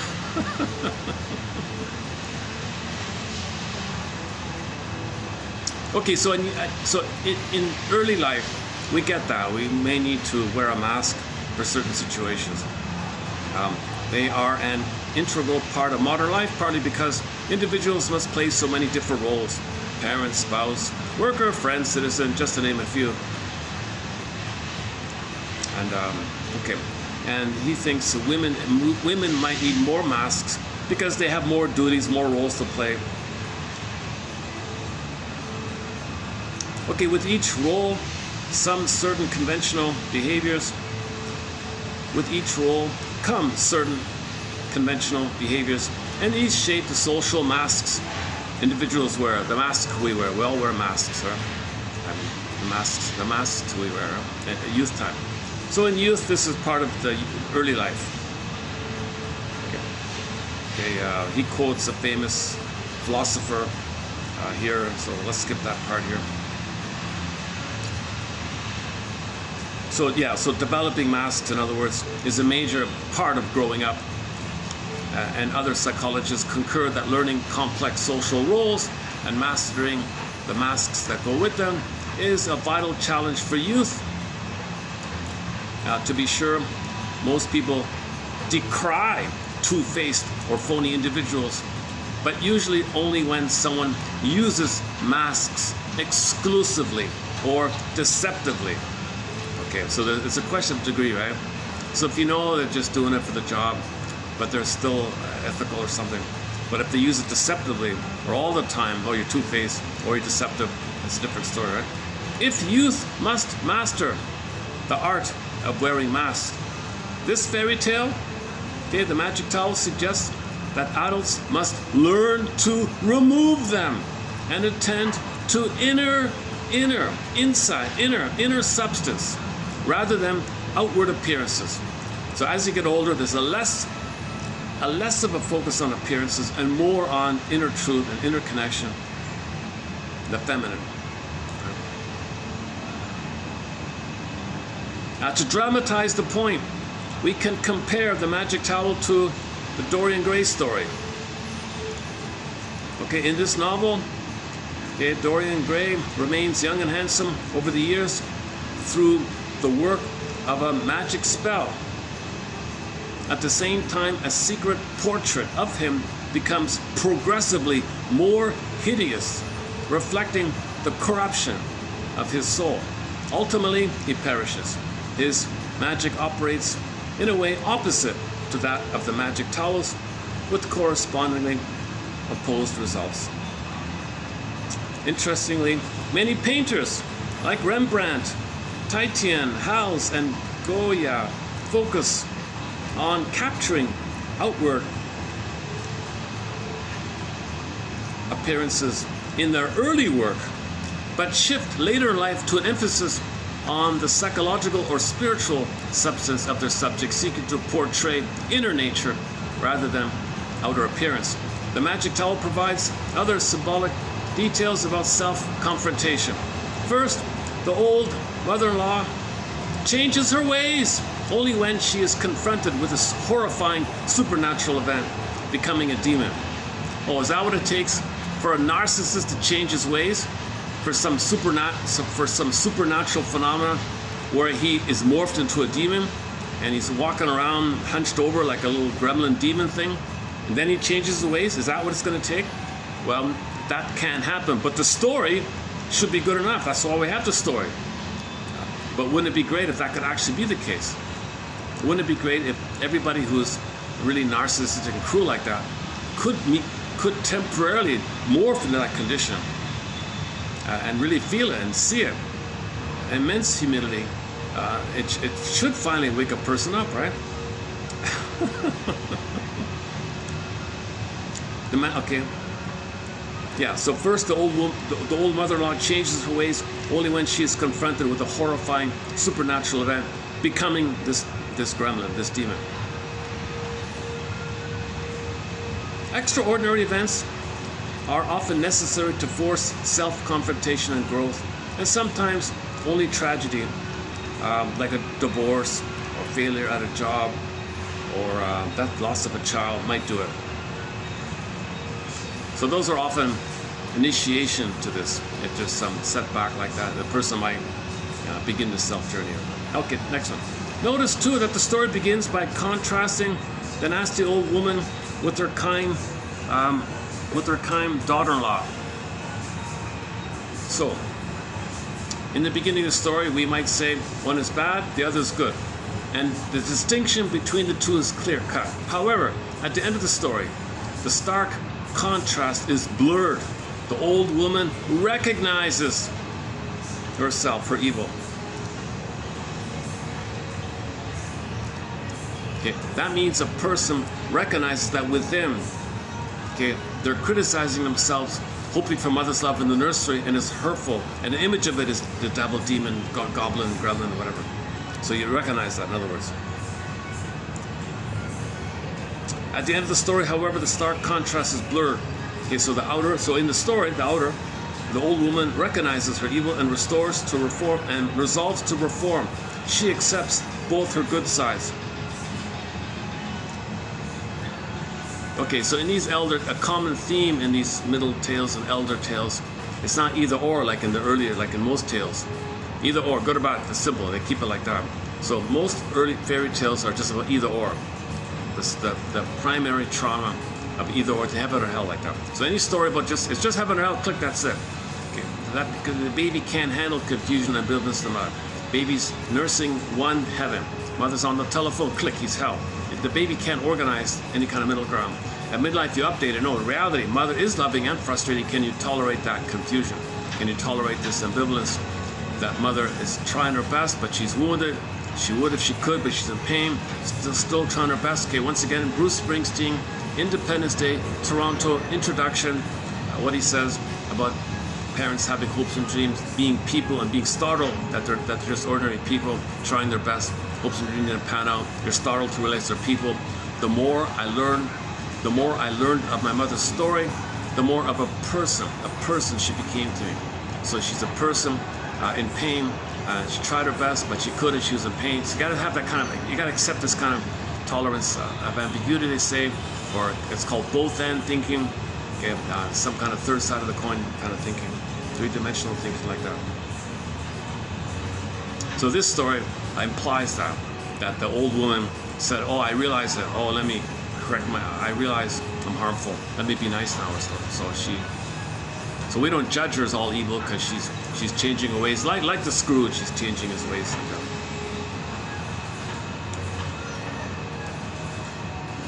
Okay, mask and self-dualism also occurs in other fairy tales and symbolizes an important shift from youthful reasoning to mature thinking.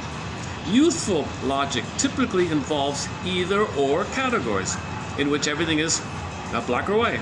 For instance, young children unable to think in more sophisticated ways divide the world into two mutually exclusive camps, or good or bad. Adolescents also use either or kind of thinking, but in a different way. They are capable of making much more sophisticated judgments, but they also gravitate toward abstract ideals, and their idealism easily becomes extreme. People are therefore considered to be either superlatively good or superlatively bad. Again, this is the imprint that the baby was traumatized with either or thinking, and he's frozen there. And that's the youthful thinking. Most fairy tales show you either or, good or bad, or heaven or hell. Experience forces adults to abandon such dichotomous thinking, and by midlife, most people learn many shades of gray. If adolescents typically assume that there are right and wrong answers, young adults shift to a more relativistic viewpoint, accepting many right answers. Oh, the line there. She's right, he's right. It's not logical. It's psychological. With further experience, adults emphasize practical compromises more about compromise and accept the many extenuating circumstances which occur in everyday life. Tolerance of one's own faults and those of others, as well as a greater acceptance of ambiguity and uncertainty is the result. Unlike the youth, the mature adult can hold many conflicting positions in mind at the same time, without having to simplify it too much matters. But this is not merely an intellectual development. Emotional growth is required. The ability to tolerate the anxiety of uncertainty, for instance, and to surrender, however painfully, youthful dreams of perfection. You know, he was young when he wrote this. Chinna was like in his 30s. Like he just graduated and did all this. He did this in his 30s. So it'd be really great if he can be interviewed and update this. For now he's in his 70s or 80s or something, right? So I don't know why he's not being interviewed or something. He's a recluse. He's very withdrawn, this guy. I think I noticed only one interview by him, and he just gives like short little answers on something's, yeah. I felt he was being a little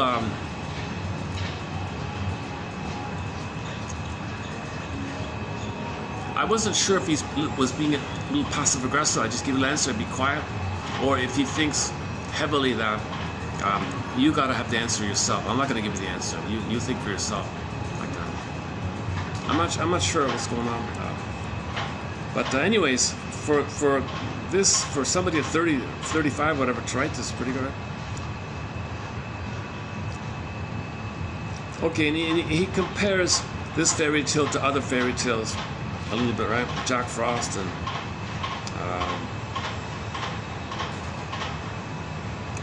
this is essentially the Cinderella story in the form of an elder tale. Oh, Cinderella for adults. And told more from the stepmother's viewpoint. So the Cinderella story from the viewpoint of the stepmother, from her viewpoint, this is it here, the magic tower.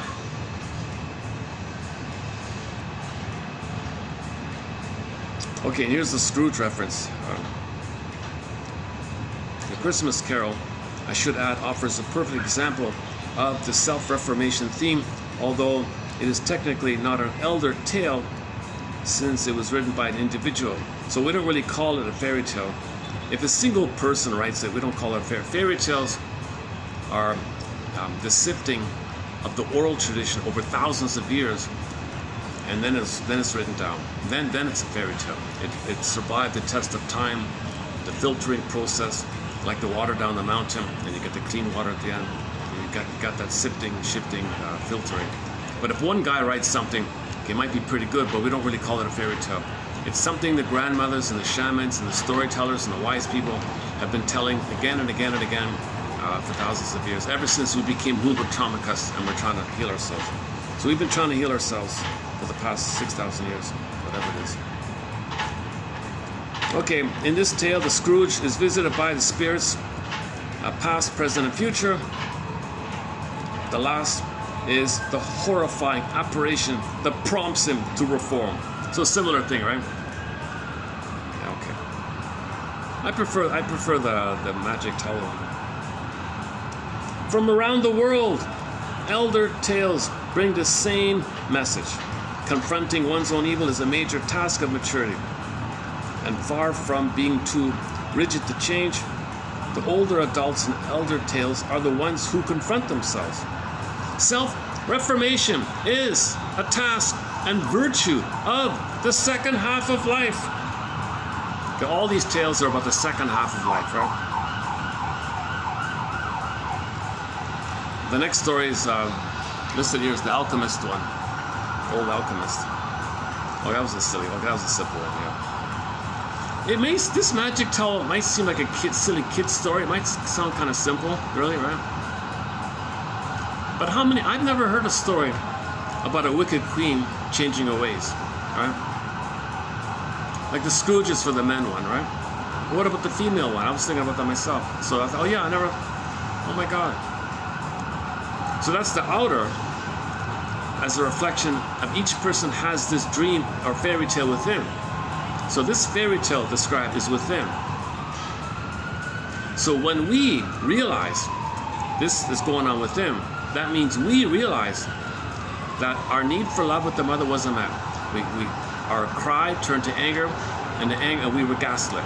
Our anger continued in the form of rage, devouring, desperation, SOS mode, but rage, desperation to devour, control, cannibalistic, oral rage like that. Okay, mother still ignored the child, so it's got to go somewhere.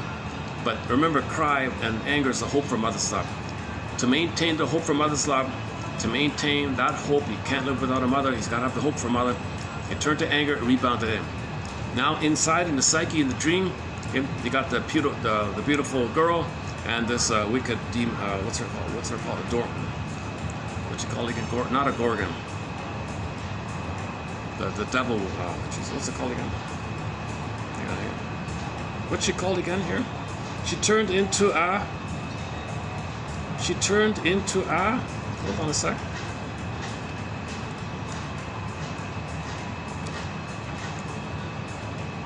Hang on. A goblin. Okay, the goblin.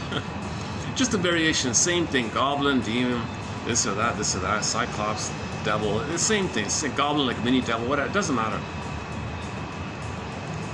This imagery can take thousands upon thousands of forms, including goblin and devils and all that. But that's the personification. It's not real, but it's the image, it's the dream image that sizzles up of our rage at ourselves. It's a cry for love. So this is going on with them.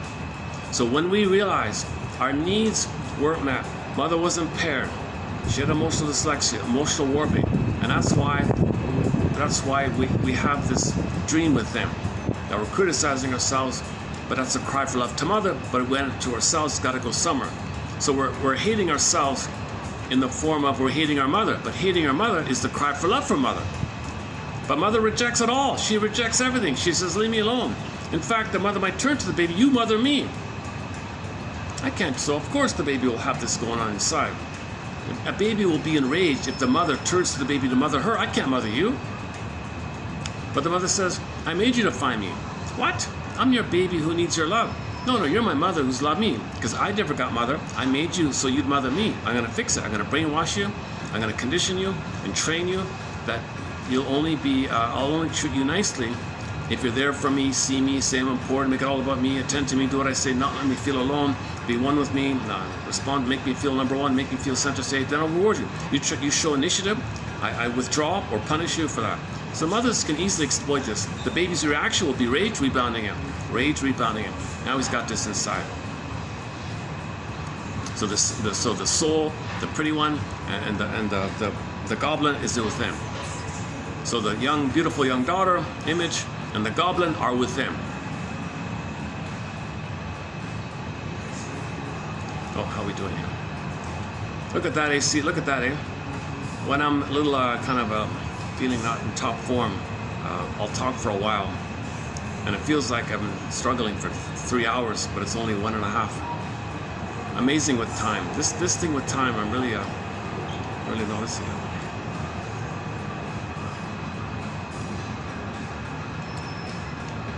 Okay, I'll see if I can update this one.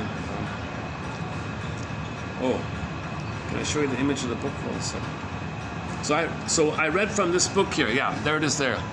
In the Ever After. Excellent. So this is one of the 4 books of his. This is considered the one for elders. Fairy tales and the second half of life. So all 4 are considered for the second half of life. But this one is more like the third of the third. The third. Tales in this collection are, let's see. So he's got 16. Okay, he's got 16 in the table of contents. There are 16 tales here. So I read the third one, the magic towel, mask and self. Old alchemist, wise merchant, magic forest, and old mother's sorrow, the dragon king and the sea, the old man who lost his wen. You know, that one there,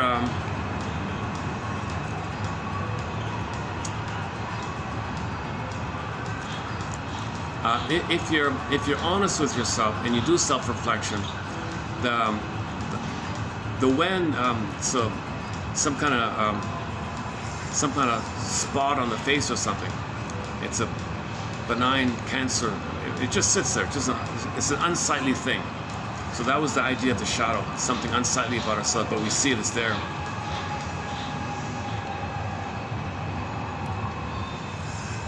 So there were two guys. One guy developed it, but he did some self-reflection, so the when went away. The other guy didn't do it, and his when increased. Yeah, he ended up with two wens. He had to cover his face full of shit. So all the pain and anger of your trauma was in the when, but if you do some self-reflection, then the when went away. See, you don't have this heaviness of your trauma.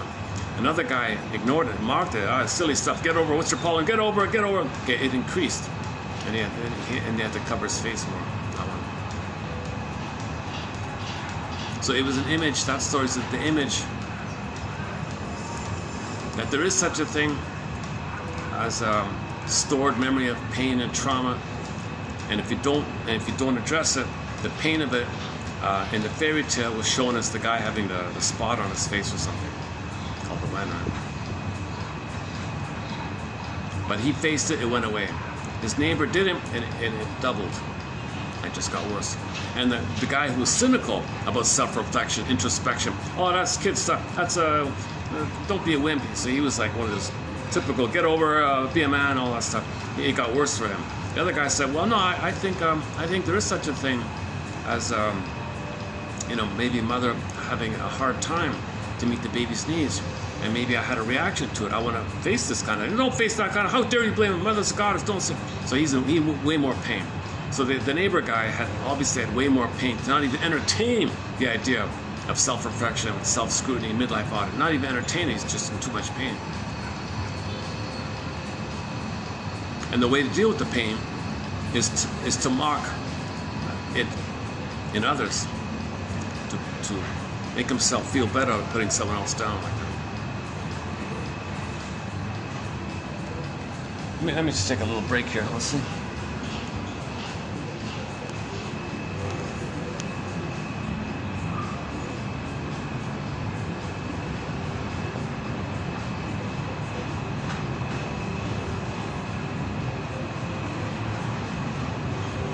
The heat's coming back, eh? I think it's just started to come back, the heat, eh? Hopefully it'll stay under 40.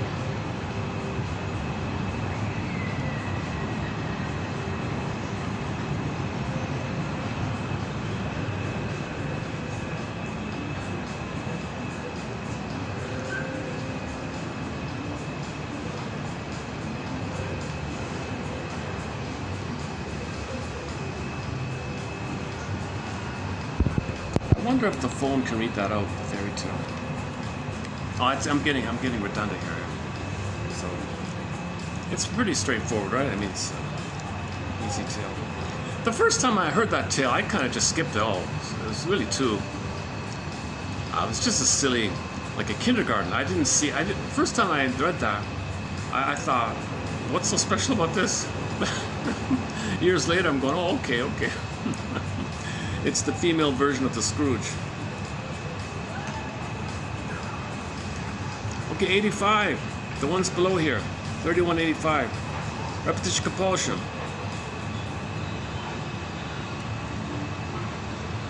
Okay, so neurotic suffering develops. without apparent organic cause. Okay, most of our dysfunctional suffering is nothing organic. 99.9% of our dysfunction is psychological. It must be something psychological. Mother didn't meet your needs, that's considered psychological. She had a response to her trauma. In her fantasy, she's hoping to change the past. Can't meet your needs. This is all emotional, psychological. There's no organic most of the time. Neurotic suffering develops without any apparent organic cause. To understand and treat it, therefore, we must search beyond the body into the broader domains of human psyche and social experience, where cause and effect find expression through unconscious and symbolic means. Neurotics. Symbolic means oral fixation. That's a symbolic attempt to get mother's love in the past. Symbolic. Psychosomatic symptom. Another symbolic means. Okay, you're expressing your anger at your mother into your body. You get a symptom. That's another dysfunctional, symbolic way. So a psychosomatic symptom is symbolic of your rage at your mother for not meeting your needs. You get a need. Mother didn't respond. You're enraged. Went into your body. And that's considered a symbolic expression of this conflict. Neurotics seek help because their discomfort doesn't cease. Okay, no time, it doesn't cease. There's no time, right? So it goes on. Instead, it repeats in subjectively meaningless. Okay, that's called kliglos. Okay, mindless or meaningless repetition. Okay, Santayana, same thing over and over again. It doesn't work. Because it doesn't work, you're going to repeat. And you're still in pain. Need wasn't met.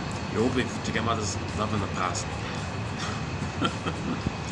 Neurotics seek help because their discomfort doesn't cease but repeats in subjectively meaningless and vicious cycles that limit their freedom and stereotype their lives.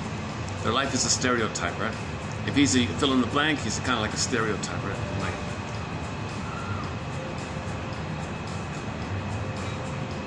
neurotics are not unintelligent, but they fail to learn from painful experience,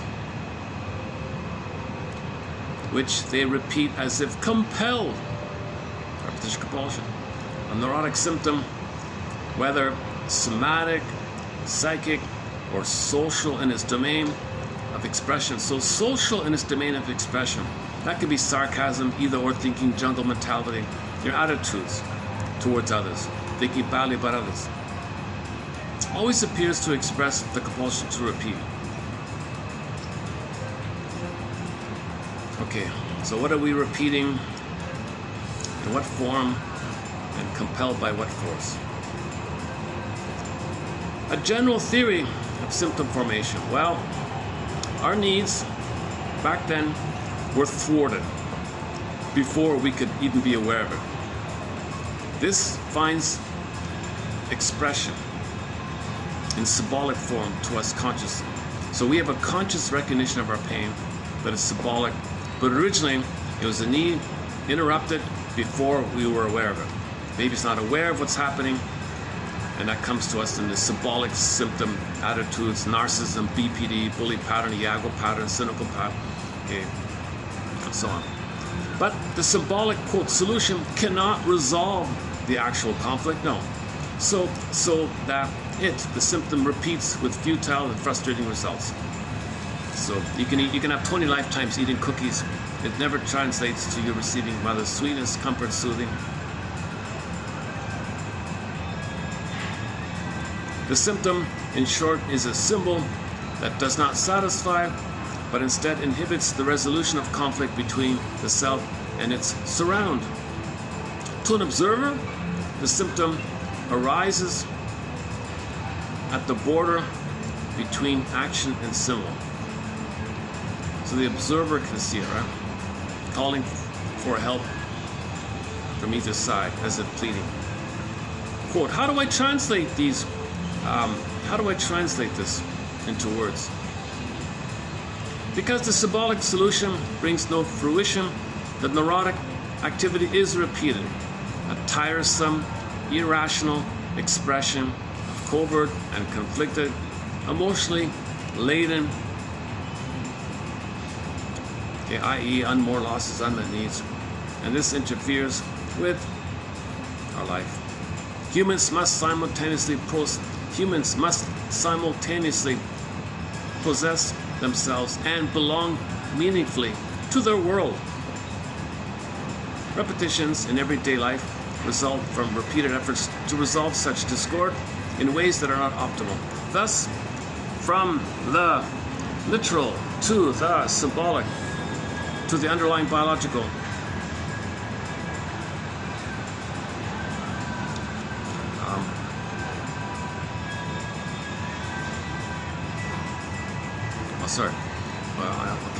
let's skip this part. Repetition compulsion defines the neurotic suffering, and it brings them to treatment. Okay, there's some little debate about maybe they enjoy it so much, the secondary gain is so great, so they don't go to therapy, but they are suffering nevertheless, and that's maybe what brings you in. Okay, disclaimer, I have not been analyzed. Played Joni Mitchell's song This Flight Tonight, made popular by Dan McCaffrey. I'd love to be on this flight tonight and do an analysis, find my blind spot. I have not been analyzed. You see my anxiety, especially today, my goodness. It's very pronounced, this one here. Okay, next one here.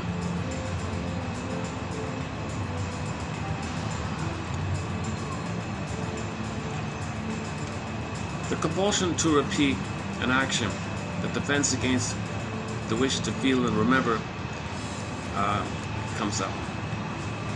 When it is curbed by the feedback by your friend or therapy, if you get some kind of feedback, well, maybe if someone confronts you, I noticed you're doing this, it might lead to a memory. So if you identify the defense, hey, you're doing this, you're changing the topic. Oh yeah, the feeling comes up, memory comes up, like a defense before content. Declines his repetitive reactions in the transference of affects, when not discharged by transference acting out, lead to the emergence of feeling and memories, which sets the stage for working through the underlying anxiety. So if you feel safe with a caring witness, he confronts your nonsense and brings up the feelings. Now you're facing and try to feel what you could have felt, and that's the release, the emotional knowing, the catharsis, pulling the pin out of the collar, the firebird, the phoenix. So you feel real alive, right? This kind of working through, the image of it is the dwarves. They're miners, they go down, they bring up gems. Okay, Snow White befriends the dwarves are helping her. Metaphor means that within we accept that we're going to accept our feelings to come out.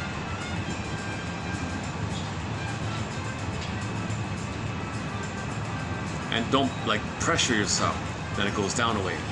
That's why a lot of these myths,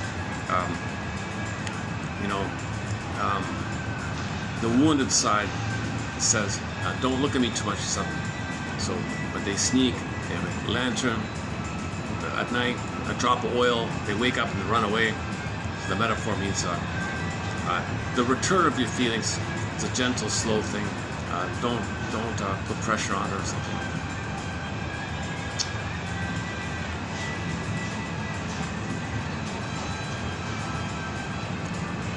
That's a common motif in fairy tales, right? So the soul flies away, and you got the whole journey to get it back. When you do get it back, I saw this morning a notice about somebody put on a play about Psyche and Amor, or Psyche and Cupid, right? So when the feelings came back, the marriage, they had a child, the birth is pleasure. So we can give birth to our pleasure, the joy, when we can do from the feelings, then there's pleasure in our activity.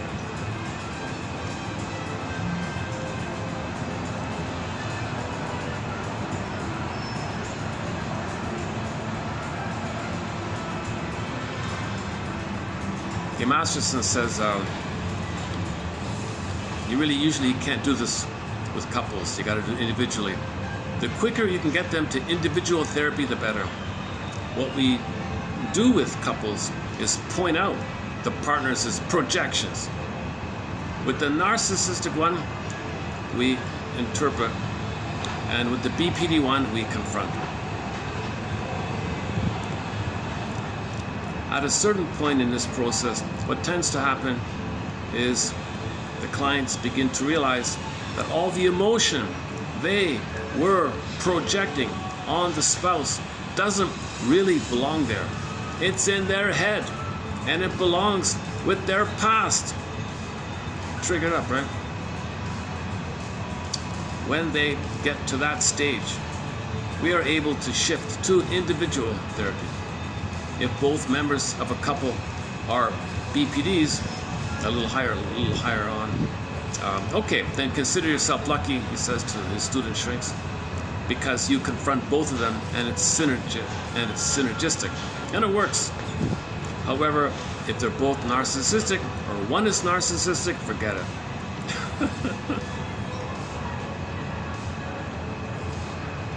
So the ones who are traumatized post 18 months, they just need to develop their ego. But trauma earlier on, the shame and the envy is too great. They're way more triggered. There's way more pain. There's more existential fears. It's just too intense with the envy area, wicked queen kind of area. The narcissistic area, bully area, Iago area, it's got to be individual like that.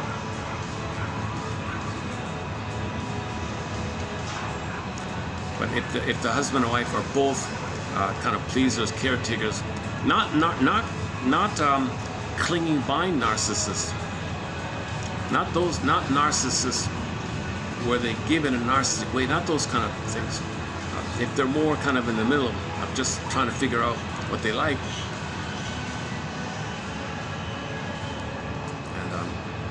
and you just make them aware, why would you do that? Why would you do that?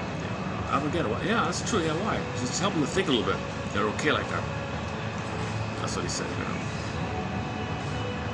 But typically, a common pattern is a stinger will marry a clinger. The clinger made a mistake, was fooled by the stinger's promises and charm like that. Because the charm was so strong. Because the stinger, the narcissist, needs somebody to shame and then hate to feel superior. They need someone to belittle to feel superior. They need someone to shame because the other is the proxy of their soul. Remember that they're like the Gorgon. They're like the what's it called? What was it again? The gremlin, not the gremlin, not the Gorgon, not the demon. For Pete's sake, seriously. Hang on. Does it show up here? No, it doesn't. No. Page, magic towel, page 25. Go on a second. Let me skip along here.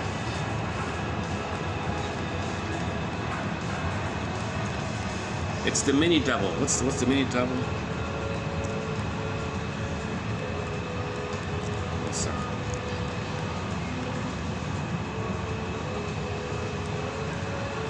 Magic towel. Here we go. Goblin. For Pete's sake, goblin.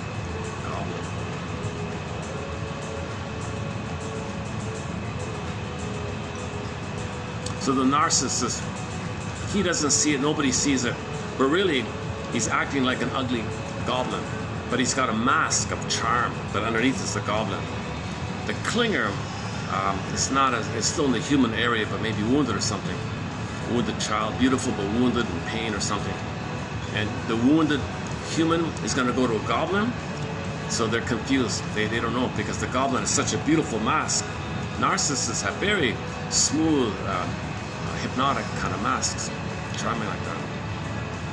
They're invested in the mask to lure in, to pull in, because they need something to shame and hate and to act out the underneath goblin mode. But the narcissists, the reason they're like a goblin or something,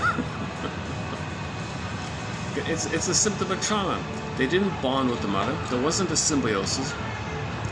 Okay, they rage onto the mother and they identify with the mother. So they're acting like the aggressor. Their rage is the goblin.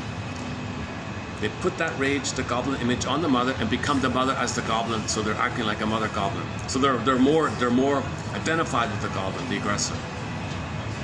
The only way to function is to find a soul, the innocent soul, to shame, To be ugly, to shame, because that's what happened to them, and then repeating what mother did to them. Repetition, compulsion, negative magic gesture, identification, Faustian deal, Faustian bargain. They need a nice clinger, pleaser, lure them in, and then shame them, and then and repeat, because they're only married to mom. They're married to mom.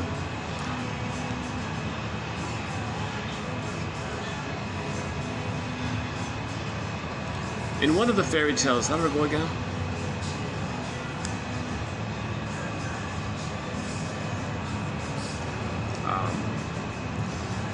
The mother was, they had an excessive possessiveness on the son, and he would do anything for her like that. Yeah, that's the psyche and immoral one, right? I want to follow up in the future. I want to see if I can tackle this famous one, the psyche and immoral, or psyche and Cupid one. A lot of people have talked about it. I kind of put it aside for that one. Marie Louise von France has a book on her. I started in on it. Oh God, she's a little schizophrenic herself sometimes in her writing. Sometimes helpful, but sometimes all over the place. She's almost a little bit like Mr. Young, her mentor, a little vague and choppy all over the place. And then you throw in jargon to confuse people. But some of her stuff is good, yeah. Let me take a little break here. Hold a sec. Are we finished? Oh, are we finished with 85? Hold on a sec.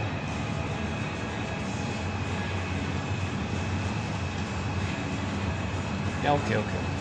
Yeah, I'm gonna make it a shorter video today. Look at that, eh? Okay, let's pick a song and wrap it up. I don't, on the rare occasion, no, never mind, that's kind of, I'm sort of a,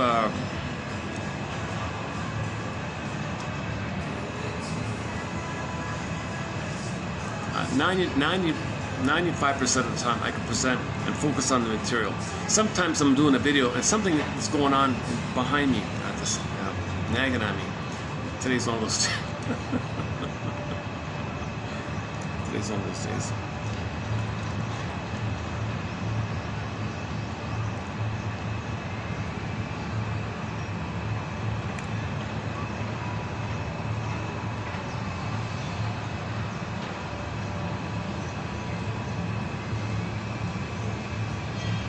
Music, should we dig up a song?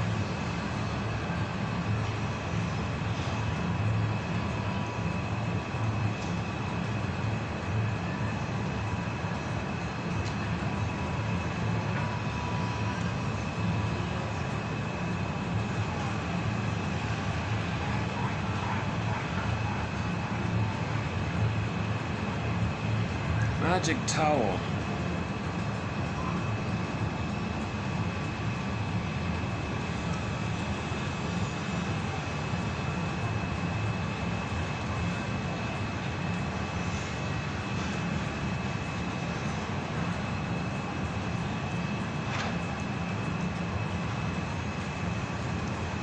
I want to just close up with the pop singer David Cassidy. He's got a song called "Lying to Myself." That's like them lying to myself, right? Called "Rationalization," the mask. I don't think I was very good at developing the proper social masks in my early life. I think I missed all that. No, I didn't know how to do that.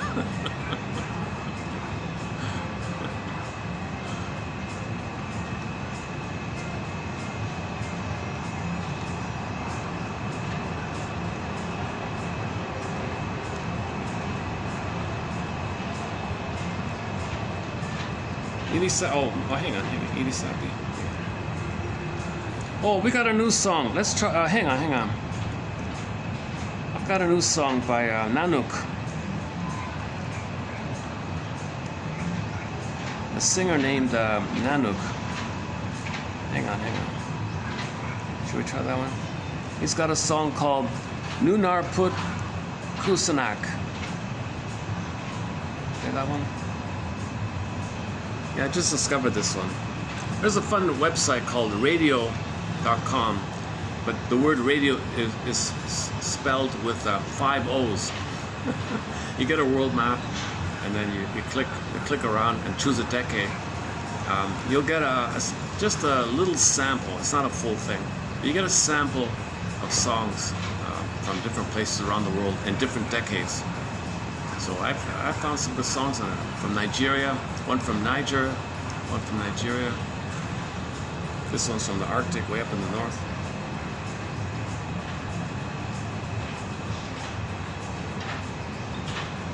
Or what else? Let's see. Paul Penna.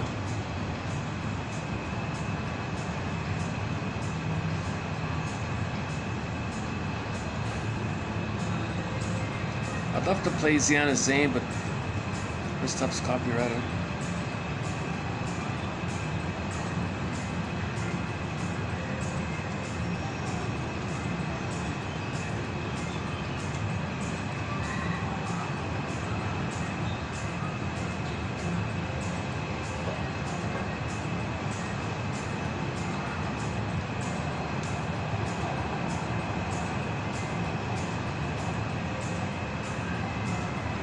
Oh, okay, let's play one from Triumph. They're going on tour. The classic rock band Triumph is going to go on It's going to go on tour this year, 2026.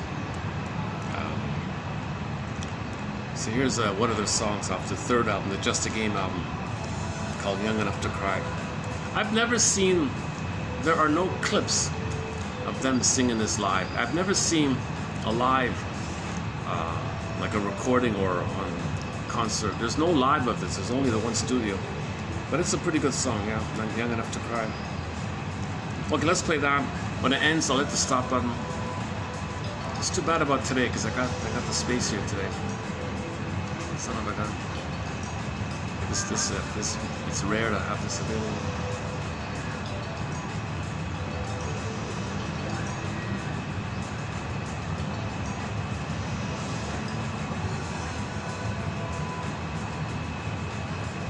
Okay, the takeaway I think is that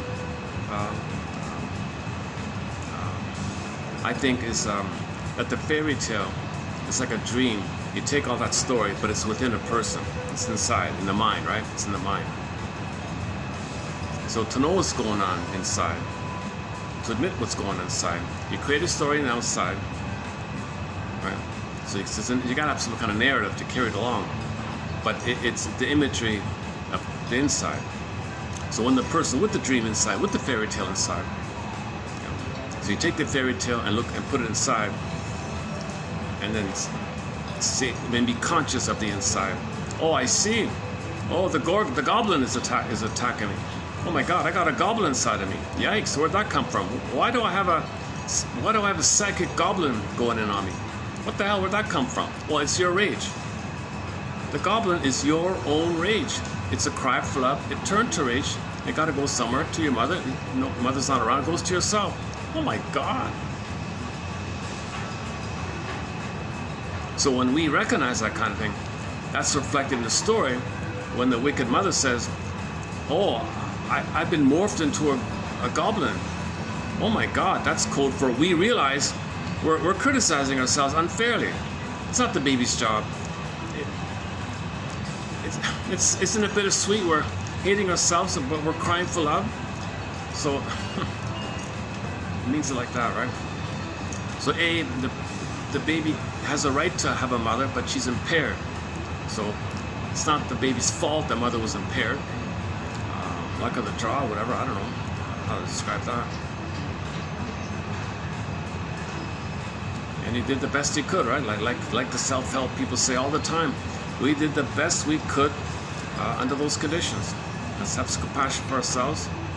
So hating ourselves is the best we could do because it maintains the hope for mother's love. But the image is a goblin inside. How do we identify the goblin inside? The way to identify the goblin within inside is to read that magic towel story found in the book In the Ever After, and see how the character in the story, oh my God, I was morphed by the towel into a goblin. Oh my God, right? So that the oh my God is for us to feel that within we're blaming ourselves unfairly, and then you might use others for you and blame them. You blame yourself, that's a symptom. You blame others, that's prejudice and negative attitudes and sarcasm. You blame yourself, you get psychosomatic symptoms. And you blame others. Okay, on this point, go to Howling Man, season 2, episode 5. The goblin is called the Howling Man. He was in a room, in a castle in a room, but he escapes, he comes back in, he escapes, he comes back in. My version of it is, it's like a doppelganger, they're both there. Your anger is always going in, and you always look for outlets, because going in is like a cranking thing. Your anger, it's a timeless scream, frozen scream, timeless, forever, immortal, forever. That's why the devil's forever, because your scream is forever. The scream is the trauma in the part of the brain that does not know time. No time, eternal, forever, immortal, forever. Timelessness. The image is there. So the anger is going on like a loop, constant, infinite. What do you call it in computers? Those loops or something. Those bugs or whatever. It's like a psychic bug. It's just an infinite loop or something. It's skipping around. That's kliglos, mindless repetition. Kliglos. In ancient Greece, they called it kliglos. Kliglos. Another Greek myth is Tantalus. About weaning trauma. Reaches up, pulled away. Reaches up, pulled away. So the guy was immobilized, saw the fruit, reached up for the fruit. The wind blew the branch away. He could never get the fruit. He was starving. He reached, rejected. Reached, reject. Well, that's the weaning trauma. The baby was weaned prematurely. That's reflected with Tantalus. The story of Tantalus. So it's timeless. The Tantalus myth is immortal because the trauma takes place in a part of the brain that doesn't know time. That's why all these stories are considered immortal, because our trauma is unresolved. If you think they're immortal, well, that's your traumas. You haven't faced it to help you face the timelessness, but the trauma took place in a part of the brain that doesn't know time. The amygdala doesn't know time. So in the Howling Man, they said, like for a person, they would say, you're getting a symptom because your anger is attacking yourself, and then you have prejudice on the outside. Now, if you think about it, the summed up of everybody doing this, well, then there's going to be dysfunction to the planet, dysfunction to ourselves, and dysfunction outwardly onto others. Harm onto others, harm to self. So harm to self, harm to others, same thing. All of this negativity is a cry for mother's love.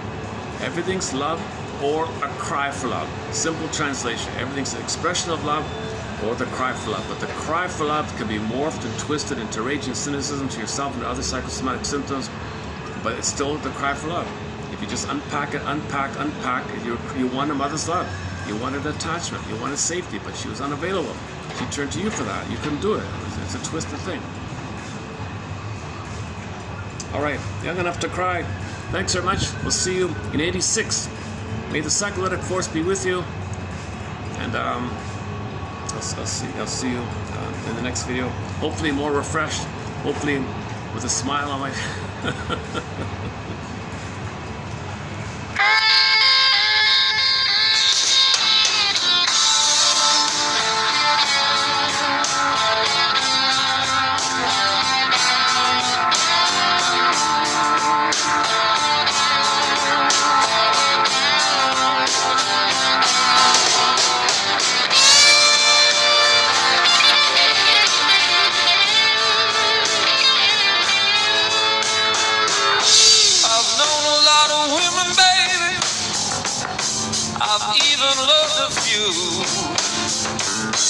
Some were good and some were bad. No one was just like you. Now they say I'm too old to get hurt in love. That ain't true. 'Cause girl, when you left me, you broke my heart right in two. Right in two. And I'm too old to get hurt. Too old to get hurt. And I'm too old to get hurt.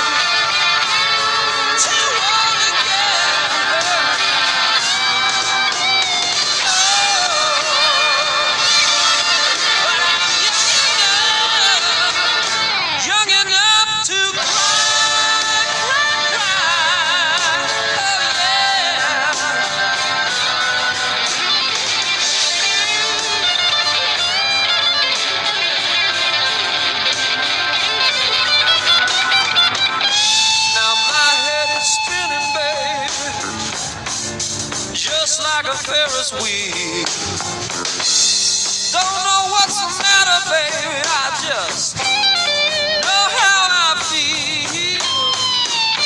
At night when I'm dreaming, baby, I think I see a girl so sad and alone. Can she be crying just like me? Well, just like me. Oh, too old to get her, baby. Too old to get her now.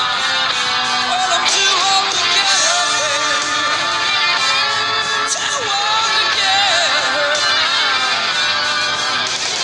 Oh, but I'm young enough to cry.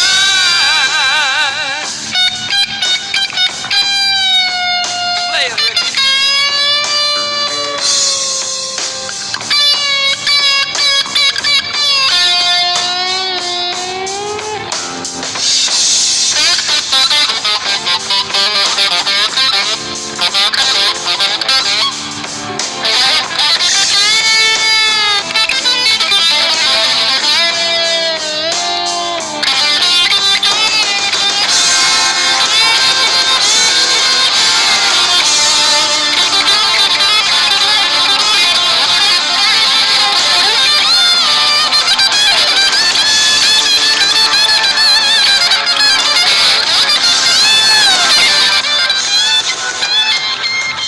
No matter how hard I try, I can't shake it, baby. My mind keeps drifting away. You couldn't see a good thing when you had it in your head, girl. Maybe it was meant to be another day. Are you sure I'm the heartless one, woman? After all we've been through, I gave you the best of